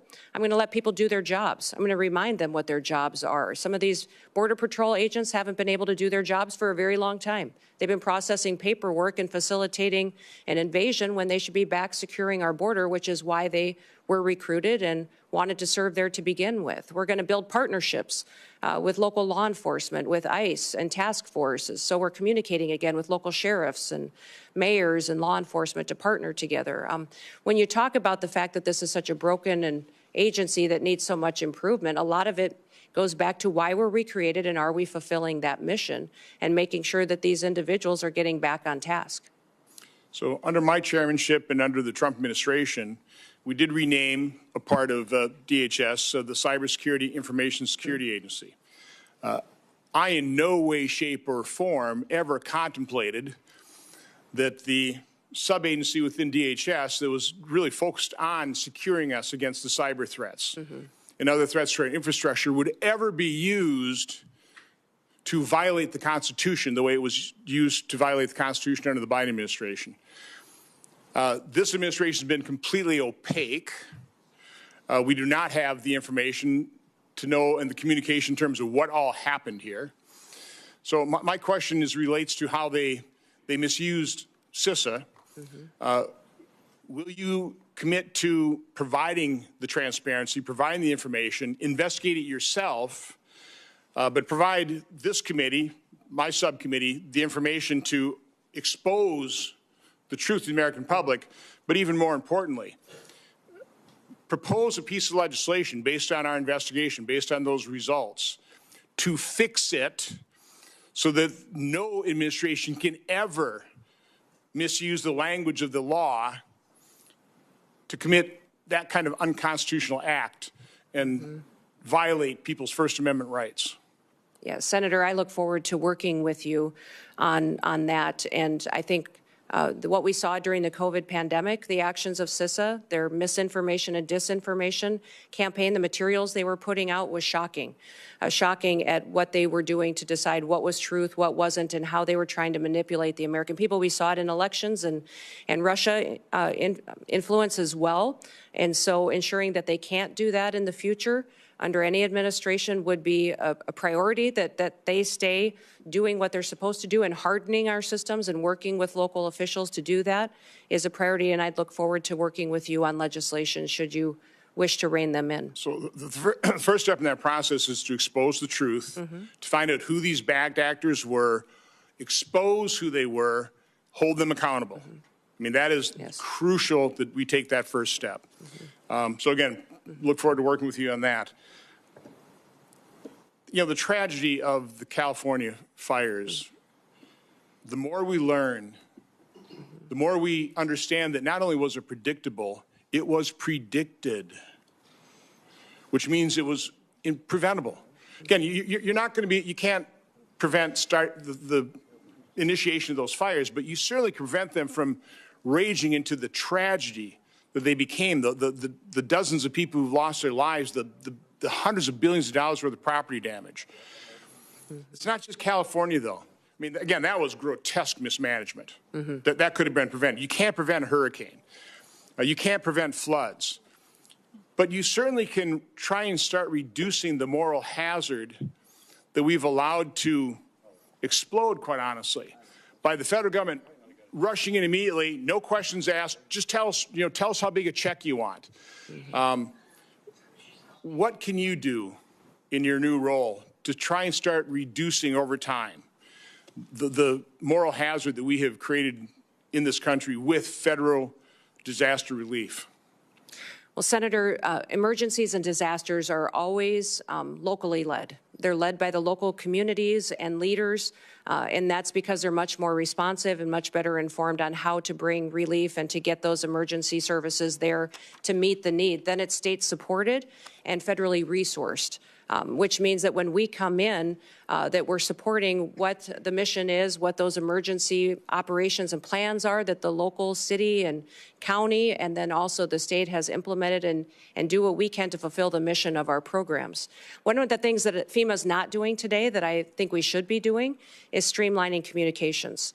We saw this in New Orleans. We saw it in other terrorist attacks in the country, and you just referenced it as well about the American people not getting the truth, senators not getting the truth and the transparency that we need, is that I believe FEMA can always put out a blueprint for what a response would be should something terrible happen. And when we look at the Secret Service, what happened in Butler, we saw that communication was an issue, that the Secret Service wasn't communicating and balls were getting dropped with local authorities, local law enforcement, and we can put forward a blueprint for how communication can happen and be streamlined between the federal government, the state, and the local entities so that should something happen, this is how we talk to each other to make sure that the public has the facts, they're not getting misinformation, which happened with the New Orleans terror attack just recently, but also up in Pennsylvania as well. That blueprint is what we do at the state level that FEMA has failed to do to proactively educate the public on what everybody's roles are, what we do should something happen, whether it be a natural disaster or a terrorist attack or an emergency response is needed, that we can put out those blueprints ahead of time, educate people, train those local entities, which they currently do to a certain extent today, but not good enough to really know that not only can the resources be pre-deployed in many of these situations so that they're more readily accessible, but also how are we going to communicate and make sure everybody's on the same page so that we can be much more efficient. I wish that we would have had different leadership and a different governor in California, or we might have a different result there. But in the Department of Homeland Security, we can do all that we can to make sure that the people that live in California know that they're going to get a response from the federal government that's appropriate, and we did all that we could to make sure that they had the information ahead of time so they could protect themselves when they do have a failure in leadership like we've seen. Well, thank you and good luck. You bet. Since Senator Johnson brought up California fires, I have to interject here. We talked about burn policies. You know, these are local policies, how we try to not have so much brush and things like that. They're also next to the largest body of water in the world, the Pacific Ocean. So I see these homes all burning on the beach in Malibu, and I'm like, wow, if they just had a generator and a hose, you start sucking the water out of the Pacific Ocean. But you could do more than that.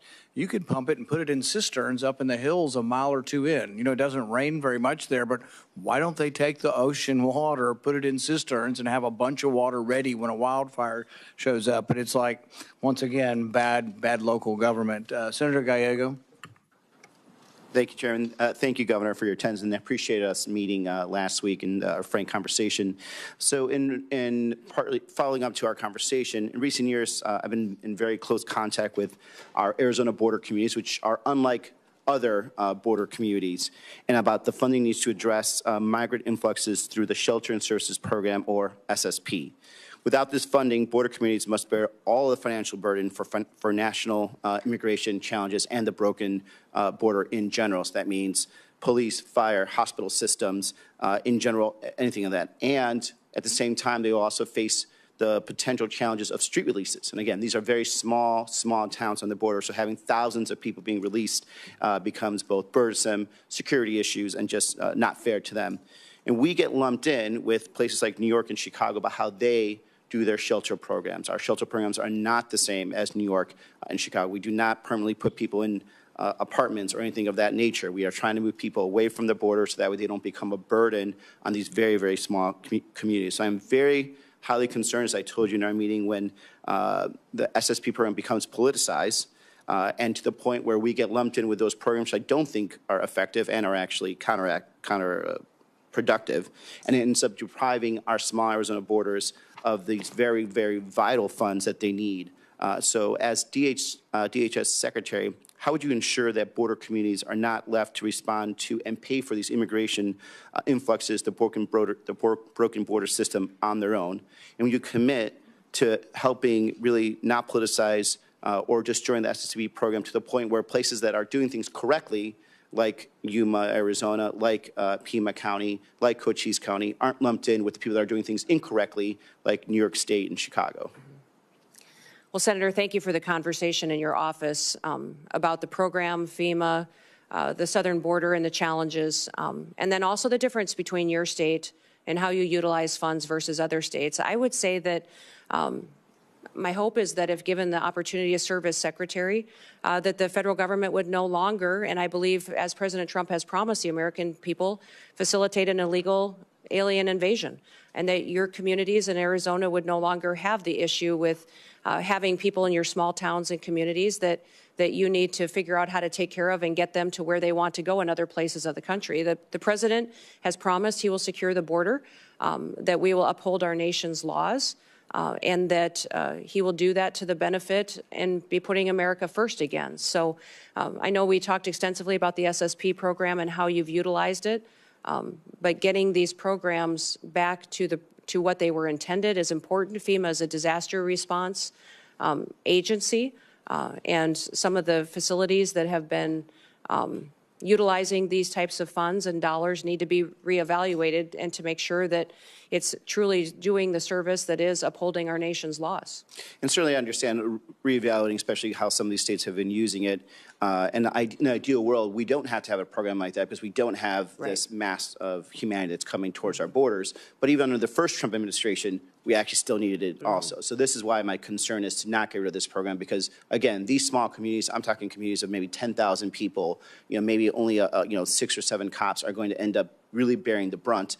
And we're not a big state. We can't really compensate for these types of losses. These small communities are also largely in, you come from a rural state, counties that are largely rural with a lot of federal land, so they actually don't even have a tax base. So when the broken immigration system sends people to these borders and we end up not having to have enough, these communities don't have enough money to pay for cops, firefighters, overtime for hospital systems, it's that type of program that keeps these small communities afloat. So I just want to make sure, that again, this does not become politicized and that we are kept separate from, I think, the mistakes that other states have taken on.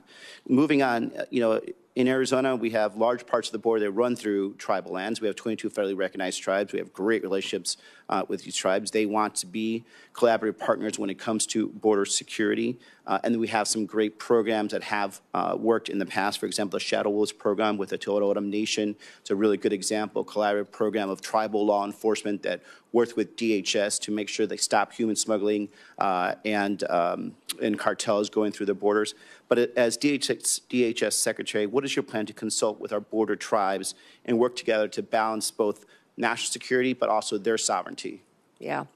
Well, Senator, I believe that my experience as governor and my relationship with working with our tribes is going to be an incredible, powerful tool for me to bring to bear at the Department of Homeland Security to work on how we secure our southern border but still respect their sovereignty and still be able to work with them. This year, when looking at public safety issues that we had in South Dakota and their lack of ability to hire tribal officers on our reservations in South Dakota, I offered to train federal law enforcement officers, BIA officers, but also their tribal police in South Dakota at no cost to our tribes.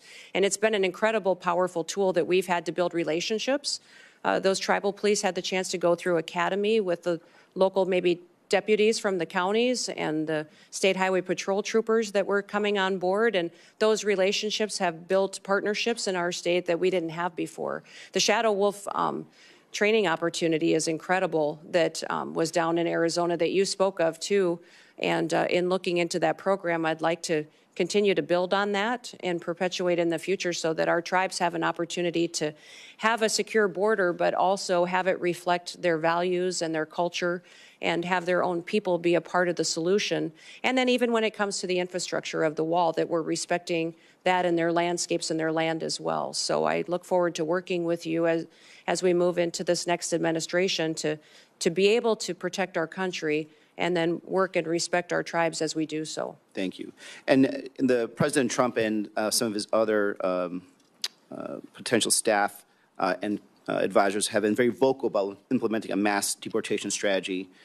Talking to my agricultural community, my dairy community, they have concerns that this approach will lead to workforce shortages that will further drive up the costs everything, and something that we have really been working hard to across, I think, in a bipartisan manner to bring down the costs of everything. And unfortunately, this would reignite inflation. What is your plan to ensure safe and legal immigration processes for agricultural workers while protecting local agricultural operations, including those both in of our home states? Well, Senator, the President and President Trump has been very clear that his priority is going to be deporting criminals, those who have broken our laws and perpetuated violence in our communities. That'll be the priority. And as I spoke earlier with our statistics, having over 425,000 of those with criminal convictions in our country, that will be a focus that we need to tackle right away, and it'll be a big one. Beyond that, his next priority is going to be those with final removal orders, and focus on those individuals who have long overstayed, and that there is a consequence for ignoring our federal laws. Beyond that, we'll continue conversations. As you know, I'm a farmer and a rancher and come from an agricultural state, and we'll work together to make sure that laws are followed.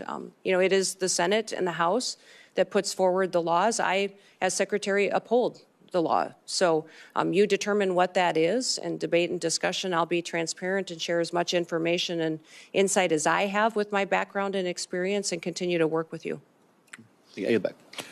Senator Moreno. First of all, thank you, Governor, for being here and for testifying before this committee, and for your service, not just to your state, but to America. 9 years ago today, we met in probably the coldest day I've ever been in my life in Iowa, as you and I were making phone calls and whipping up votes for Republicans in Iowa. My wife, Bridget, who's here, got a chance to meet you. And we left Iowa saying, that person's really going to go far. And here we are 9 years later. You've been an amazing governor, amazing congresswoman, and now you're going to make an even better Secretary of the Department of Homeland Security. So I think sometimes in D.C. we tend to complicate things. There is a current Secretary of Homeland Security. So why don't we take this opportunity to do a little job review and compare and contrast him to you. So just, if you don't mind, I'll ask you some questions and you can give me an answer. Secretary Mayorkas allowed you said it, just about 400 people on a terror watch list to come into this country illegally. If you were confirmed as Secretary of Homeland Security, how many people on the terror watch list would you allow into this country? Well, Senator, we would work every single day until we had that number was zero. And if you look at the previous Trump administration over his entire 4 years, in comparison to Joe Biden's number, President Trump, it was 11 that were then removed from the country and faced consequences. When you look at the 382 that Joe Biden has let in, and the policies continue, is shocking and needs to be changed immediately. Mayorkas let in about 12,000 murderers. How many would you target to let into this country? My goal every day would be have no murderers allowed into this country in our communities. Mayorkas allowed 16,000 rapists. How many would you target to let in? Every day I'd work to make sure that there was none let into this country. He let 600,000, Mayorkas, 600,000 people with criminal convictions. How many would you allow in? We would work every day to make sure people are safe and that those with criminal convictions are immediately removed. How many private jets would you have the United States taxpayers have fly into foreign countries to pick up people to bring them here? Yeah, Senator, we will no longer be undertaking that mission at the Department of Homeland Security. So not 700,000 individuals on private jets over the last 4 years. You would not have any? No. I'll be working with President Trump to put in place his agenda in adherence to our federal laws. And how many illegals will you plan to house in luxury hotel rooms in Manhattan at a cost of $6,000 per month? Sir, clearly, Senator, during this election, the American people said they did not support that and that that would not be a part of this new administration. How about sex change operations for illegals? How many of those would you suspect you would fund? Senator, I believe that the Department of Homeland Security will be reevaluating its mission in this country to not allow that going forward under President Trump's goals. And if you had an illegal migrant that was in this country and they committed a crime, would you offer them airfare from one state to another to evade law enforcement? Sir, I will be following this nation's laws and the Constitution and make sure that all laws are adhered to. And if you had been the head of the Department of Homeland Security a year or so ago, would you have closed a detention center in Georgia that would have allowed the release of somebody charged with a crime? Sir, I don't have the specifics to that situation, but certainly that would not be something that I would want to have under my watch. So just to be clear, Lakem Riley would be alive today if you had been the Secretary of Homeland Security. Senator, my hope is that that would be true, yes.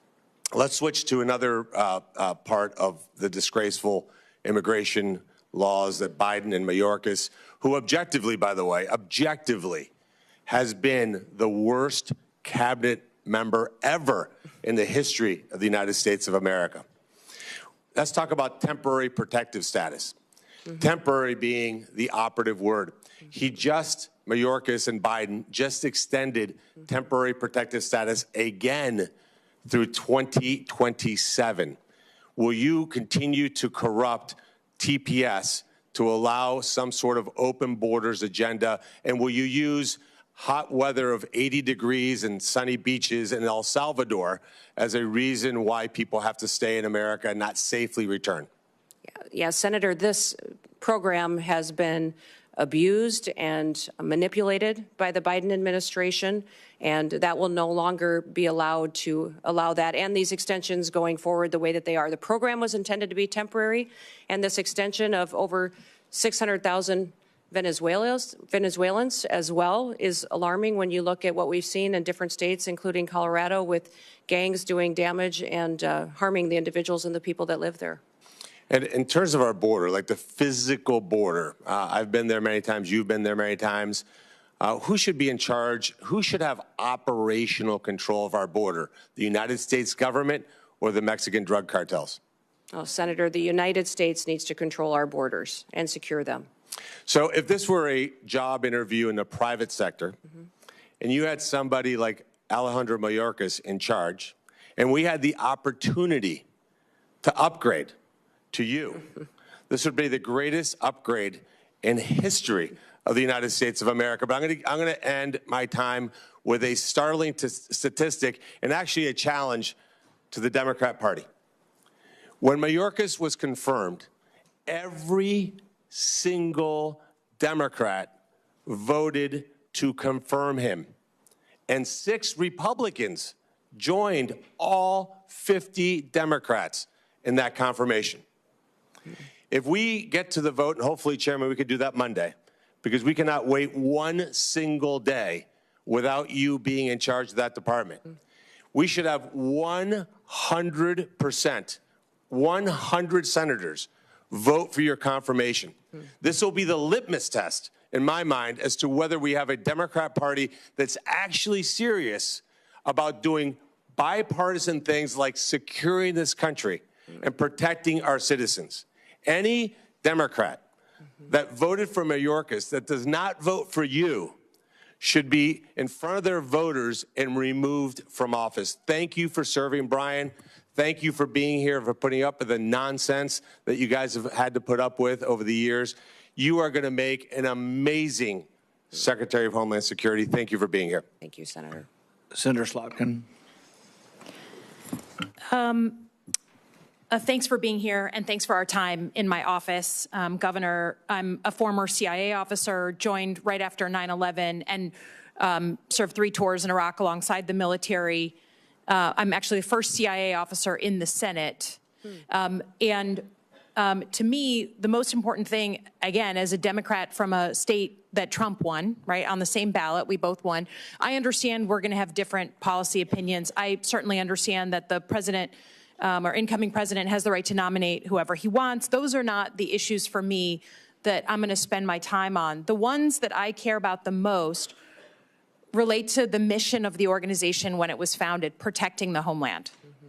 And I think, to me, it's one thing when there's campaign rhetoric or politicization of things.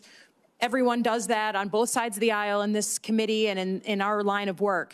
But when it comes to actually protecting the country, you do have to be clear and honest about facts and not conflate things. So it's just important to me that I know, particularly since you do have one of the intelligence agencies within the Department of Homeland Security, that you're going to call a spade, right? The most recent acts of domestic terrorism in New Orleans, horrible incident, in Nevada, had nothing to do with migrants, correct? Correct. They were homegrown American citizens. One of them was actually in a very elite military unit. I mean, it's horrible. It's one of the hardest things to catch, the sort of lone wolf, radicalized American citizen. But I want to protect ourselves. Our most recent examples of domestic terrorism were not what we've spent the majority talking about today, crime from a migrant. And I don't dispute there is crime.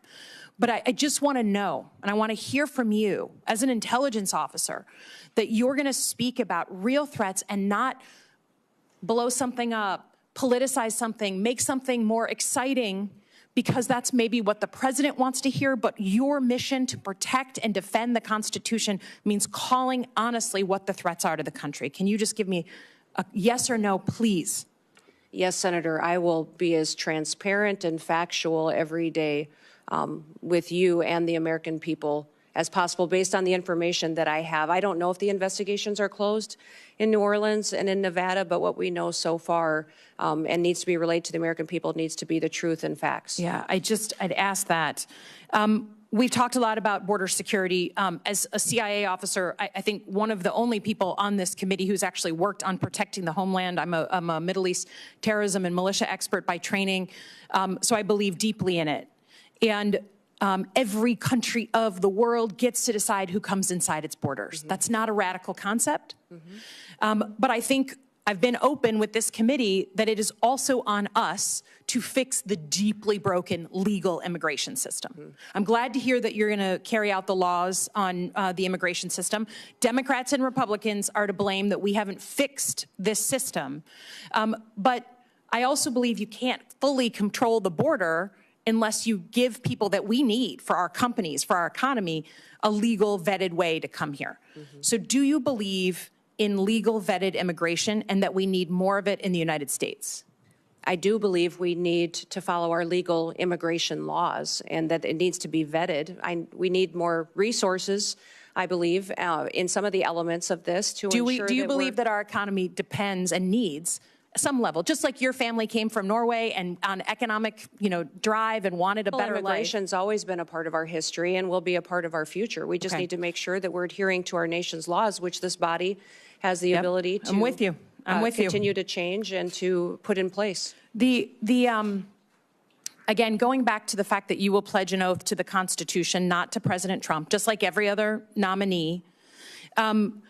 President Trump said in November that he is willing to use law enforcement, National Guard, or even active duty military to go after, quote, the threat from within the United States. I don't know exactly what he was talking about. But we have recent examples from your predecessors at DHS where federal law enforcement were sent into a state, in this case, Oregon, without coordination with the governor. Those federal law enforcement officers at the time were putting down threats to federal buildings, and they were legitimate threats. I don't dispute there was destruction of property going on during a bunch of protests and riots. So I don't dispute that. But they weren't wearing insignia. We talked about this. They weren't wearing any markings. So people were arrested by folks in fatigues with no names, no idea who they were, like right out of a bad Hollywood movie, okay? If the president asks you to send in federal law enforcement to a state without coordination of that governor, would you support that action? You know, Senator, my job, if nominated and sworn in as Secretary of Homeland Security, is to uphold the Constitution and to uphold the rules of this country. Yes, that will be the oath and the pledge that I will be making. And my goal also is to work with you to ensure that we have situations that are always appropriate, that we are well defined. I just need to know, you're a former governor. You can imagine that if Joe Biden sent in 700 federal law enforcement under Secretary Mayorkas without coordinating with you, I think we can agree you'd be a little upset. So I just ask that you give the same respect for coordination and that we are very sensitive. People are worried about politicizing of law enforcement and the uniformed military. That's a bad thing. I hope we can agree. Lastly, I will just say, Look forward to looking at the northern border, the Gordie Howe Bridge, your help staffing that. We know you aren't, right now, across many administrations, we haven't met our staffing goals at DHS, and that's a problem, so we really want to make sure that opens on time. But I also want your assurances, you received FEMA assistance from Joe Biden's administration, right? You had historic floods, you asked and requested of the administration, and you were given millions of dollars to help with that. I understand you don't like Gavin Newsom, but can you say in front of the American people that you will open the books to this committee, who does have oversight over FEMA, right? Yep. That you will open the books in a bipartisan way to ensure, whether it's North Carolina or California or anywhere in between, that the American people can know that you are not playing politics with disaster assistance? Yes, Senator, I'll work with you in this committee to make sure I'm following the federal law and ensuring that you have information and transparency from us and from DHS and FEMA. Thank you. Appreciate it. Yield back. Senator Langford. Governor Noem, great to see you. Great to see you, too. Thanks for being here. Thanks for accepting this nod that the president has given you. For Brian, thanks. Both of you, you've walked through a lot. I have had the privilege of knowing you for a very long time, since we served together in the House of Representatives. So I have the benefit of knowing your qualifications and how strong you are in all these background issues and how hard you work on these things, because I've seen it firsthand. So I appreciate you stepping into this, because a lot of attention across the country will be focused on this. You know that full well, and you've stepped into it. For Governor Landry, my state and many folks in my state are praying for you and for your state. You've done a great job in leadership at this moment in a very, very tough time for Louisiana. And we don't want to see acts of terrorism anywhere in our country. It's incredibly difficult days for a governor. So thanks for your leadership on that as well. I also have to tell you, Kristi, I've whined to my wife occasionally about the temperature that's coming on Monday. I'm very excited about Trump's inaugural, but we're all going to be sitting outside in about 12 degrees. And I thought, just for fun, I would check South Dakota on Monday. It's 1 for a high. For a high. Yeah, for a high. And so I'm going to stop whining about the temperature Monday here in Washington, D.C. on it. I'm going to run through a couple of things here because I know you. Not everybody in Oklahoma knows you. The questions that I get from people, though, in Oklahoma, I want to be able to run past you because they want to be able to know the answer to these things. So I'm just going to blitz through a whole bunch of them. Will you use the legal authority that DHS already has to be able to close our border? Yes, Senator. I will work with President Trump to ensure that we're securing our border. Thank you. There's a lot of things that this Congress needs to do, has already been mentioned by Senator Slotkin as well, that we need to do to be able to close loopholes, to be able to give you additional authority. But there's a tremendous amount of authority currently not being used. In Oklahomans are saying, is that about to be used? And they'll be grateful to be able to hear that. No other president has ever created a phone app to be able to facilitate a faster processing of aliens in, called the CBP-1 app. It's been mentioned several times here. Will you use your authority to stop facilitating faster processing of illegal aliens into our country with the CBP-1 app? Yes, Senator. We will eliminate the CBP-1 app, maintain some of the data that's in it that's critical to knowing who's in our country, but that app will no longer be in use. Thank you. No other president has ever used the parole authority, just in general, humanitarian parole, to facilitate faster processing of aliens into our country, which leads to the catch and release we've all heard about.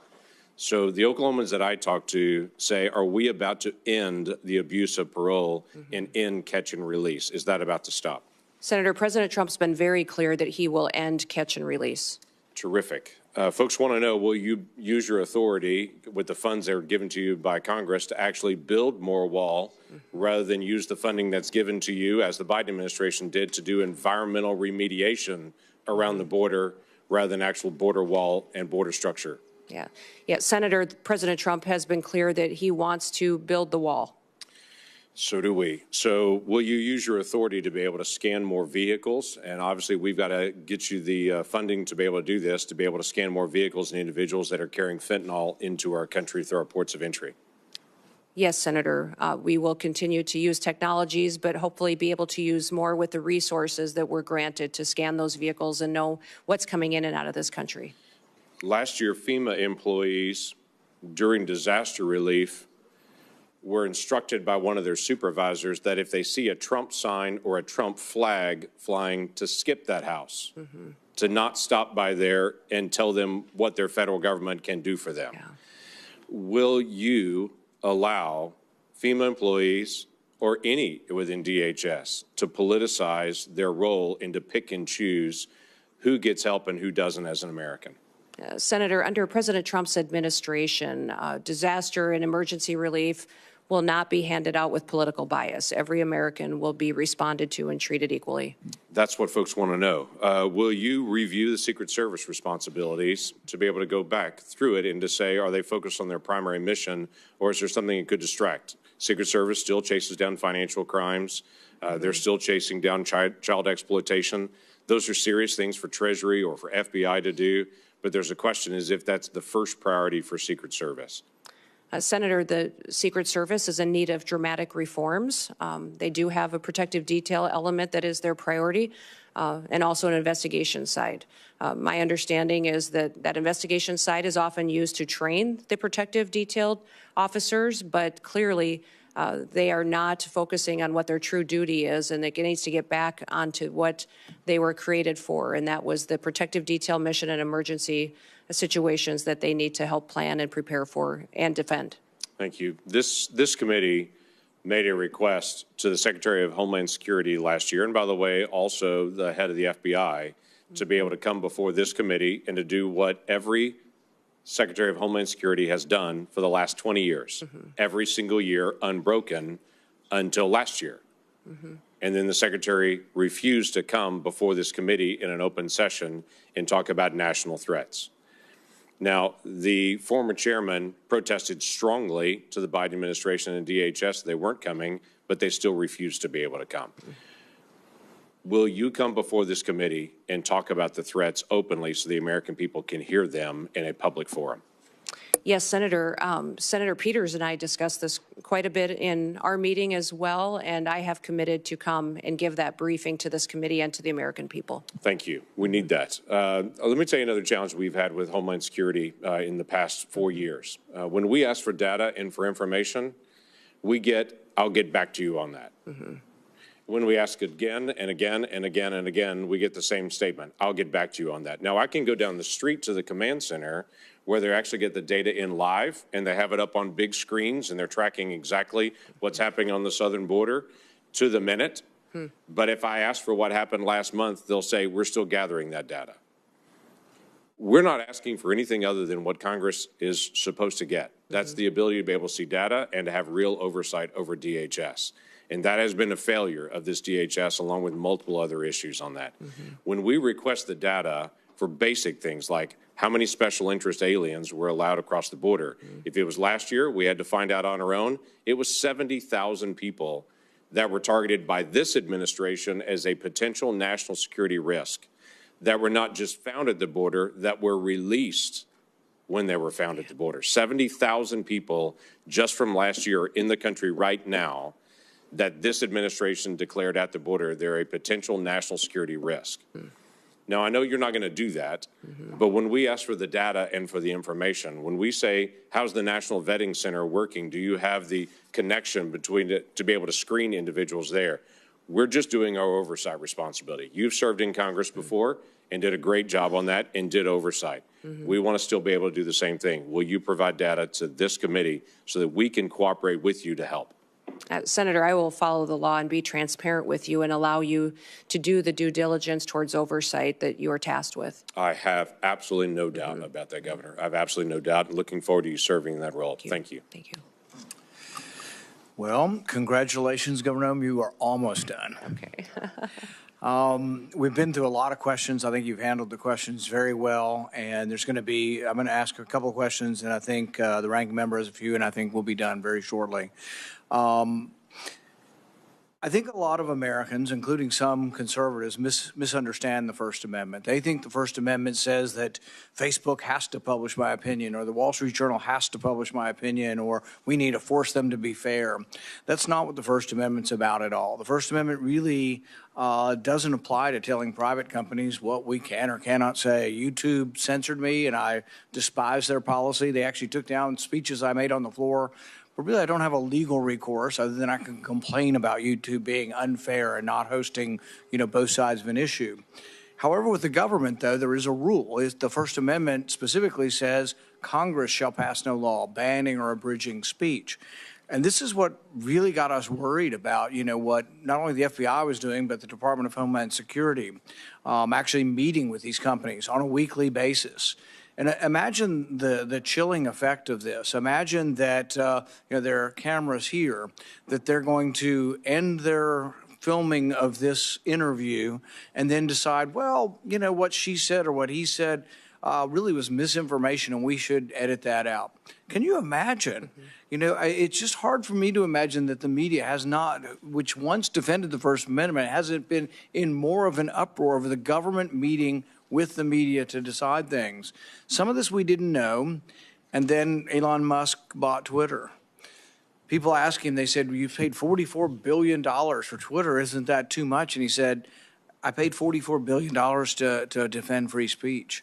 And it's been an amazing service, not only to open up the forum to more viewpoints, but to point out what the government was doing. In this last week, we heard from Mark Zuckerberg, who said that the pushiness, the coerciveness of government meeting with them was unprecedented, and that they pushed back. But he also said worse than them just sort of telling him he should restrict speech, they also threatened him. They threatened to come after him through antitrust law. They threatened to remove parts of, Section 230 of the liability protection. Just to imagine this bully nature of government. And I know you're opposed to that, but if you're confirmed and you're in a position of saying, we're just no longer sending people to meet with media. And the way I describe it is to talk about constitutionally protected speech, because some will say, oh, well, what about, pornography, or what about child trafficking? Those are illegal. Those are not constitutionally protected speech. You have every ability to meet with that. But for constitutionally protected speech, will you tell us in America that you will no longer be sending government agents to meet with the media? Yes, Senator, I'll work with you to ensure that civil rights and liberties are protected and that we are not in the misinformation and disinformation space like the current DHS is. The other thing I would ask on this basis is we will send requests. We sent requests previously, sometimes and often bipartisan requests for information. The Twitter files, Michael Schellenberger, Matt Taibbi, Barry Weiss did a great job of showing what was happening in Twitter and how they were cooperating with government. I think the other investigation that needs to occur is who were the people in government they were talking to? Do they still work at DHS? And can we make sure that they're not in a position of authority? And this is not something I'm going to tell you to do. It's just a request that you have your own investigation, that you have people who work for DHS to say, we are going to look for people who are bringing their political bias to work and trying to influence speech and restrict speech based on their bias, and help us in rooting that out and making sure that these people never again have that responsibility, because I think that I don't think there's ever been anything like this as far as the restriction of speech. And I think the election is largely going to stop and tilt things the other way. But will you help us by looking internally for those who are trying to restrict speech? Senator, I look forward to working with you on that mission. Okay. I don't have any other questions now, but I think Senator Peters and Senator Blumenthal, and we'll see how it goes. We're going to start with Senator Peters with one more 5-minute round. Yeah, I'll be fairly brief. We've had opportunity to talk at length about many issues, and again, I appreciate that, Governor.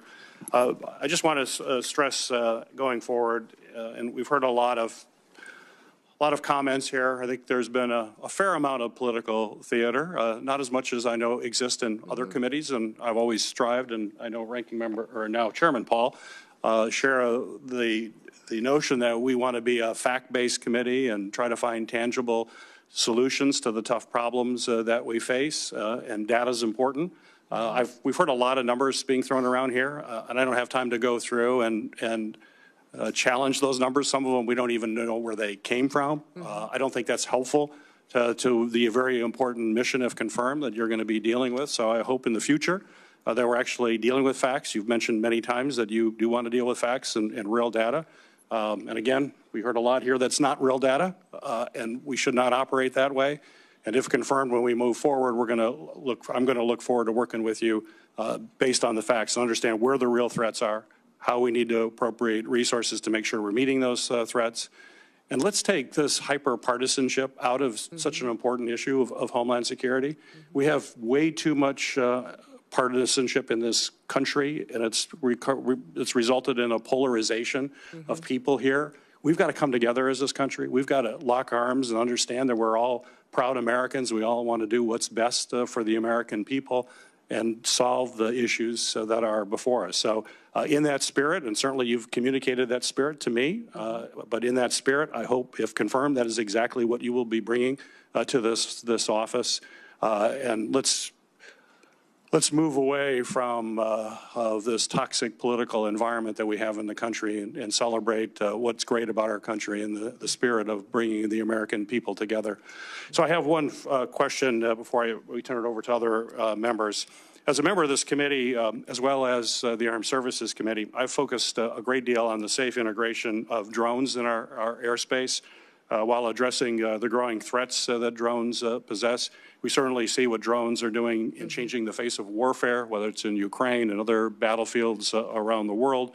We are very concerned about the weaponization of those drones and what it could mean to the security here in the United States.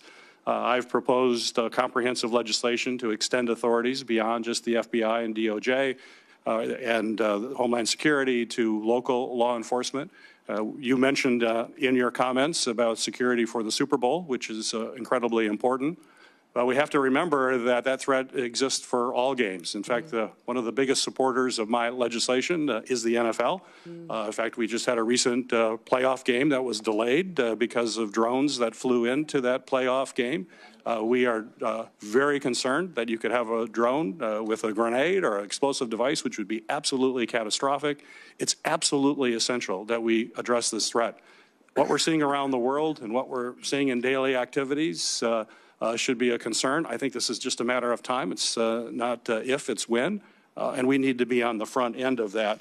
And with that in mind, I want to remind folks that Congress just recently extended critical counter-UAS authority, counter-drone authority, only for a short-time basis for the 12th time. We only do these little tiny short-term extensions, and we aren't dealing with the problem comprehensively as we should. And those are going to expire on March 14th, a very short time from now. And so my question for you, Governor, is if confirmed as DH Secretary, will you commit to working with me and my colleagues to pass durable, long-term authorities that will protect this country from what is a real threat and it's just a matter of time? And I don't want to have a horrible incident occur and people wonder why we didn't take action beforehand. So please address that. Senator, I look forward to working with you in this committee to address the threats we may face and the usage of drones in this country in relation to our national security interests and our homeland security interests. So thank you for bringing up the conversation today, because it is one of the areas within DHS that we have a responsibility to address in cooperation with Congress. And my first comments, I'm bringing people together. Please comment on that. Oh, well, thank you, I didn't sir. ask that question, yes, but no. it's in my 24 seconds left. I'm looking forward to working with everyone, Republicans and Democrats, and everyone else in between that in this country that is focused on keeping America safe and secure for our future. I would just point, Senator, to my background and my history. When I came to Congress, I worked with Republicans and Democrats on both sides of the aisle on many pieces of legislation and was very happy to do so and focus on priorities on where we could agreement, knowing we may disagree on some issues, but there was areas where we could keep the federal government accountable and do due diligence by the people that pay their taxes and get up and go to work every single day. As governor as well, I was governor for every single person in the state of South Dakota, and they were my #1 priority, and everyone knew there that it didn't matter if you were Republican or Democrat, that my focus was on them and keeping our state thriving and free. So I look forward to continuing the work that I always have to be coming up with solutions and in a bipartisan manner. And hopefully my visits to your office and conversations reflected that and my intention on how I would conduct the role as the Department of Homeland Security Secretary. Got a brief follow-up to that. Sure. So it's data yes. and facts that we can all agree on that drive our policy and not political theater. Would you agree? Well, certainly, sir, we need to be addressing facts and information rather than political theater. We also need to speak truth to facts. So I think it's important that we're willing to confront our challenges head on and have those conversations. And you'll see me back at your office door very soon to continue our work together. Very good. Thank you. And I want to second basically what Senator Peters has said. Like on records requests, I've told him, and I plan on it, it's going to be administration of my party. But if he wants records and they're legitimate records, we're going to sign requests together, and we'd like to get the records. It also helps, though, and I think Senator Langford mentioned this, is you ask a question, not you, but to the administration or any administration, and they're like, oh, yeah, we'll get back to you on it. Many times I've even asked in advance, and I would suggest that we ask in advance together. We ask in advance. If you're coming in a month, we say we want this data. Be prepared to talk about it. And if you are, you'll have many more friends on both sides because what usually happens, and that's why I don't like springing the question. If it's a technical question that needs data, we're going to tell you in advance, at least I will, and we want you to come prepared with that. And that goes a long way because really what happens is we get stiff-armed. They say, we'll get back to you, and then we have no way to force you really, other than we could cut the money off, and nobody ever does that. But you'll have 200,000 people working for you. By goodness, send your experts out, scour the records. And it is true. I mean, facts are difficult, and sometimes there's different spins on the same set of facts, but I think that will help. On the drones, I think we need more facts, you know, so I'm more than willing to work with the ranking member on doing something on drones, but I don't want every sheriff out there shooting up in the sky at stuff. We got to figure out, we got to get the truth about, do we really have drones everywhere flying all the time? How many of them are planes? How many of them are drones? And let's go through this, and then let's figure out. And then let's talk about how we bring drones down. If we interrupt and collect a lot of cellular signal through that, are we doing it with a warrant? What are we going to do with all the Americans' data that we've collected to take down drones? If we have to take a whole cell tower's worth of data, there's a lot of innocent people's data is going to be collected in that. Is that being gotten rid of? So I think there are ways we can get to the right place. Everybody, obviously, nobody wants drones coming down. And the only other thing that I'd add on drones before I turn it over to Senator Langford is, look, I'm all for the NFL being protected, the Super Bowl being protected.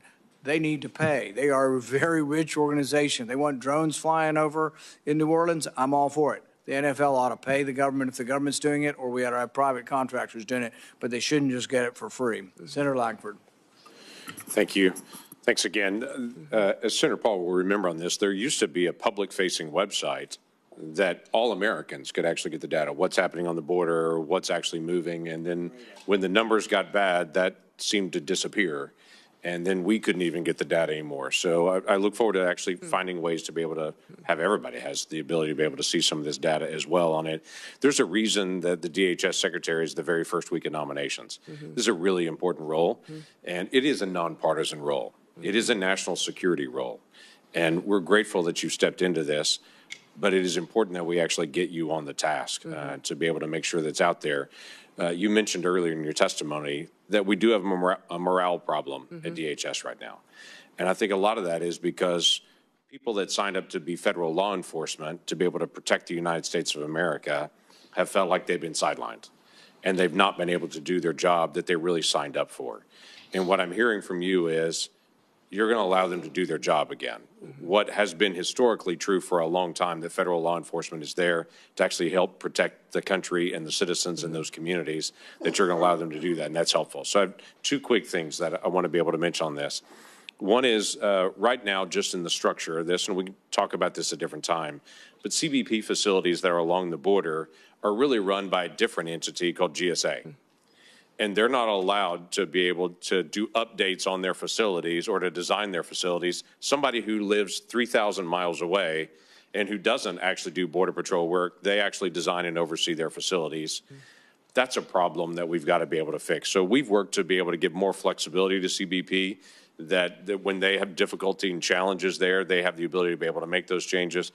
But I'm not going to ask you to make a commitment to this because this is just one of those detail areas. But will you commit in the future to working with us, that this committee and you can work together to be able to figure out how the folks that are on the field can actually make decisions about the facilities they work in? Yeah, Senator, I commit to working with you on that issue. It's terrific. And then I had a constituent in Oklahoma that is a hunter, like you are, like I am. Yeah. he had a bag that he had some additional rounds that were in his bag that were left over from a hunting trip months before. He packed his bag, went on a vacation trip overseas, went through security with his bag.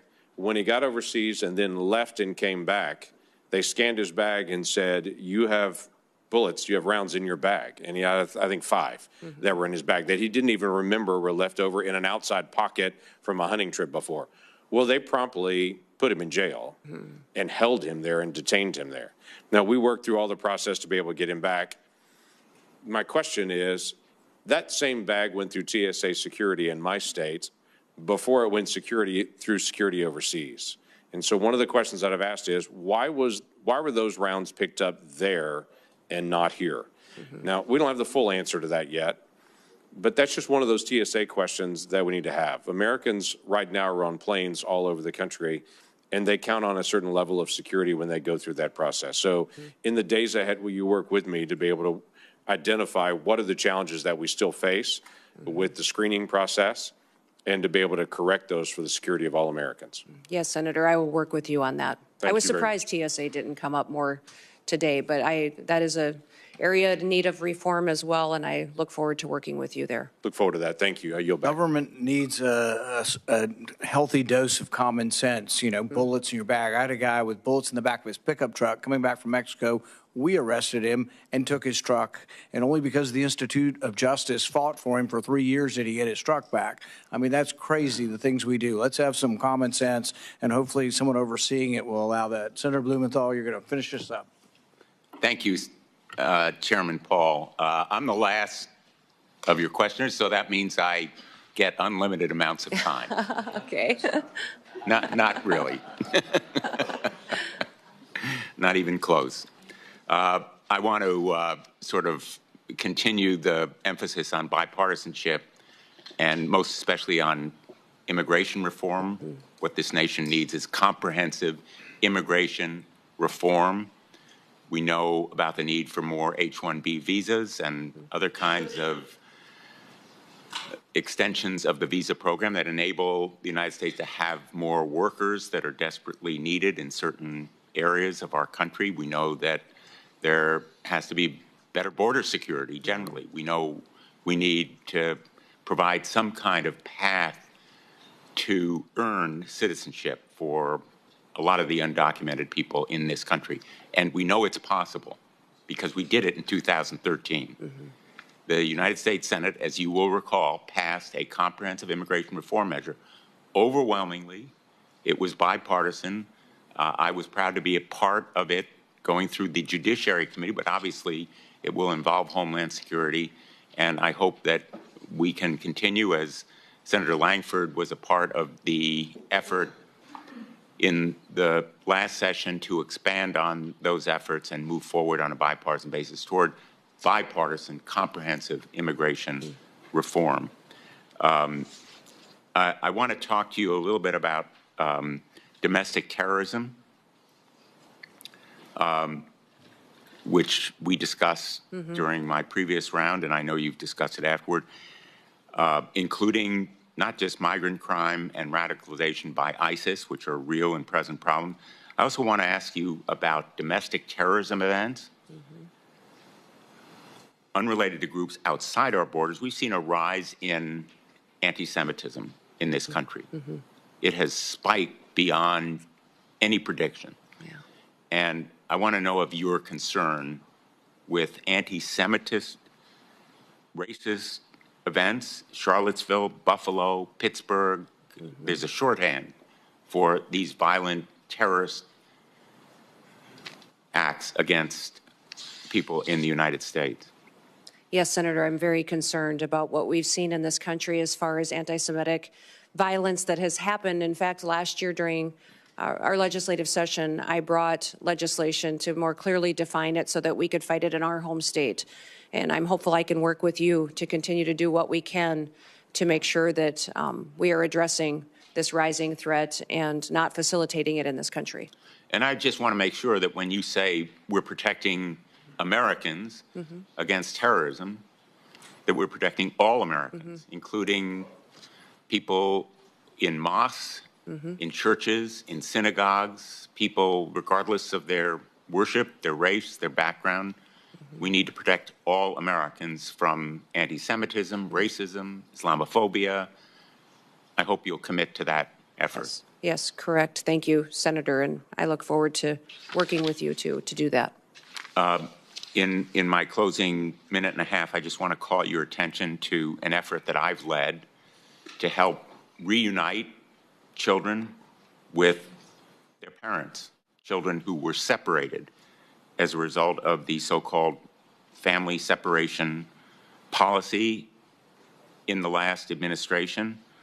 I have introduced a measure called Keep Families Together, not only to limit separation of families at or near ports of entry, but also the Families Belong Together Act for several Congresses to help bring the children, the kids who were victims of this policy and who still are not big back with their parents. I hope that you will support that kind of effort. Senator, the Trump administration never had a family separation policy. They had a zero tolerance policy, which said that our laws would be followed.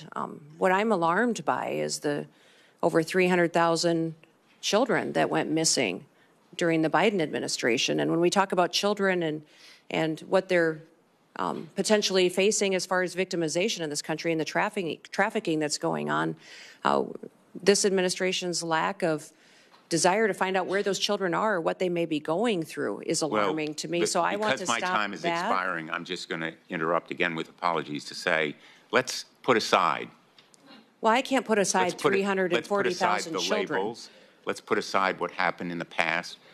There are still 1,000 children who are separated and waiting to be reunited. I'd like your commitment that you're going to continue the effort to reunite them with their parents. Senator, keeping families together is critically important to me and to this country. I'm concerned about Laken Riley's family, that they no longer have her. I'm concerned about the fact that we have people in this country that don't know where their children are, or people in other countries who sent their children here and they've been lost by this administration. So, yes, my focus will be to keep families together. We will uphold our law and we'll make sure that we're doing everything we can to keep our children safe from the trafficking and the drug epidemic that's hit this country. I'm going to end on an optimistic note and say I take that as a yes. Yeah. Thank you, Mr. Chairman. Thank you for your testimony. The nominee has filed responses to biographical and financial questionnaires, answered pre-hearing questions submitted by the committee, and had their financial statements reviewed by the Office of Government Ethics. Without objection, this information will be part of the hearing record, with the exception of the financial data, which are on file and available for public inspection in the committee offices. The hearing will remain open until 5 p.m. today, Friday, January 17th, for the submission of statements and questions for the record. This hearing is adjourned. Thank you, Senator.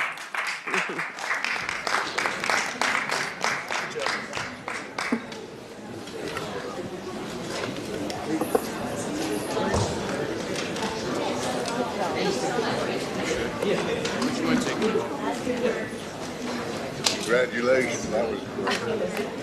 That was great. Yeah. Thank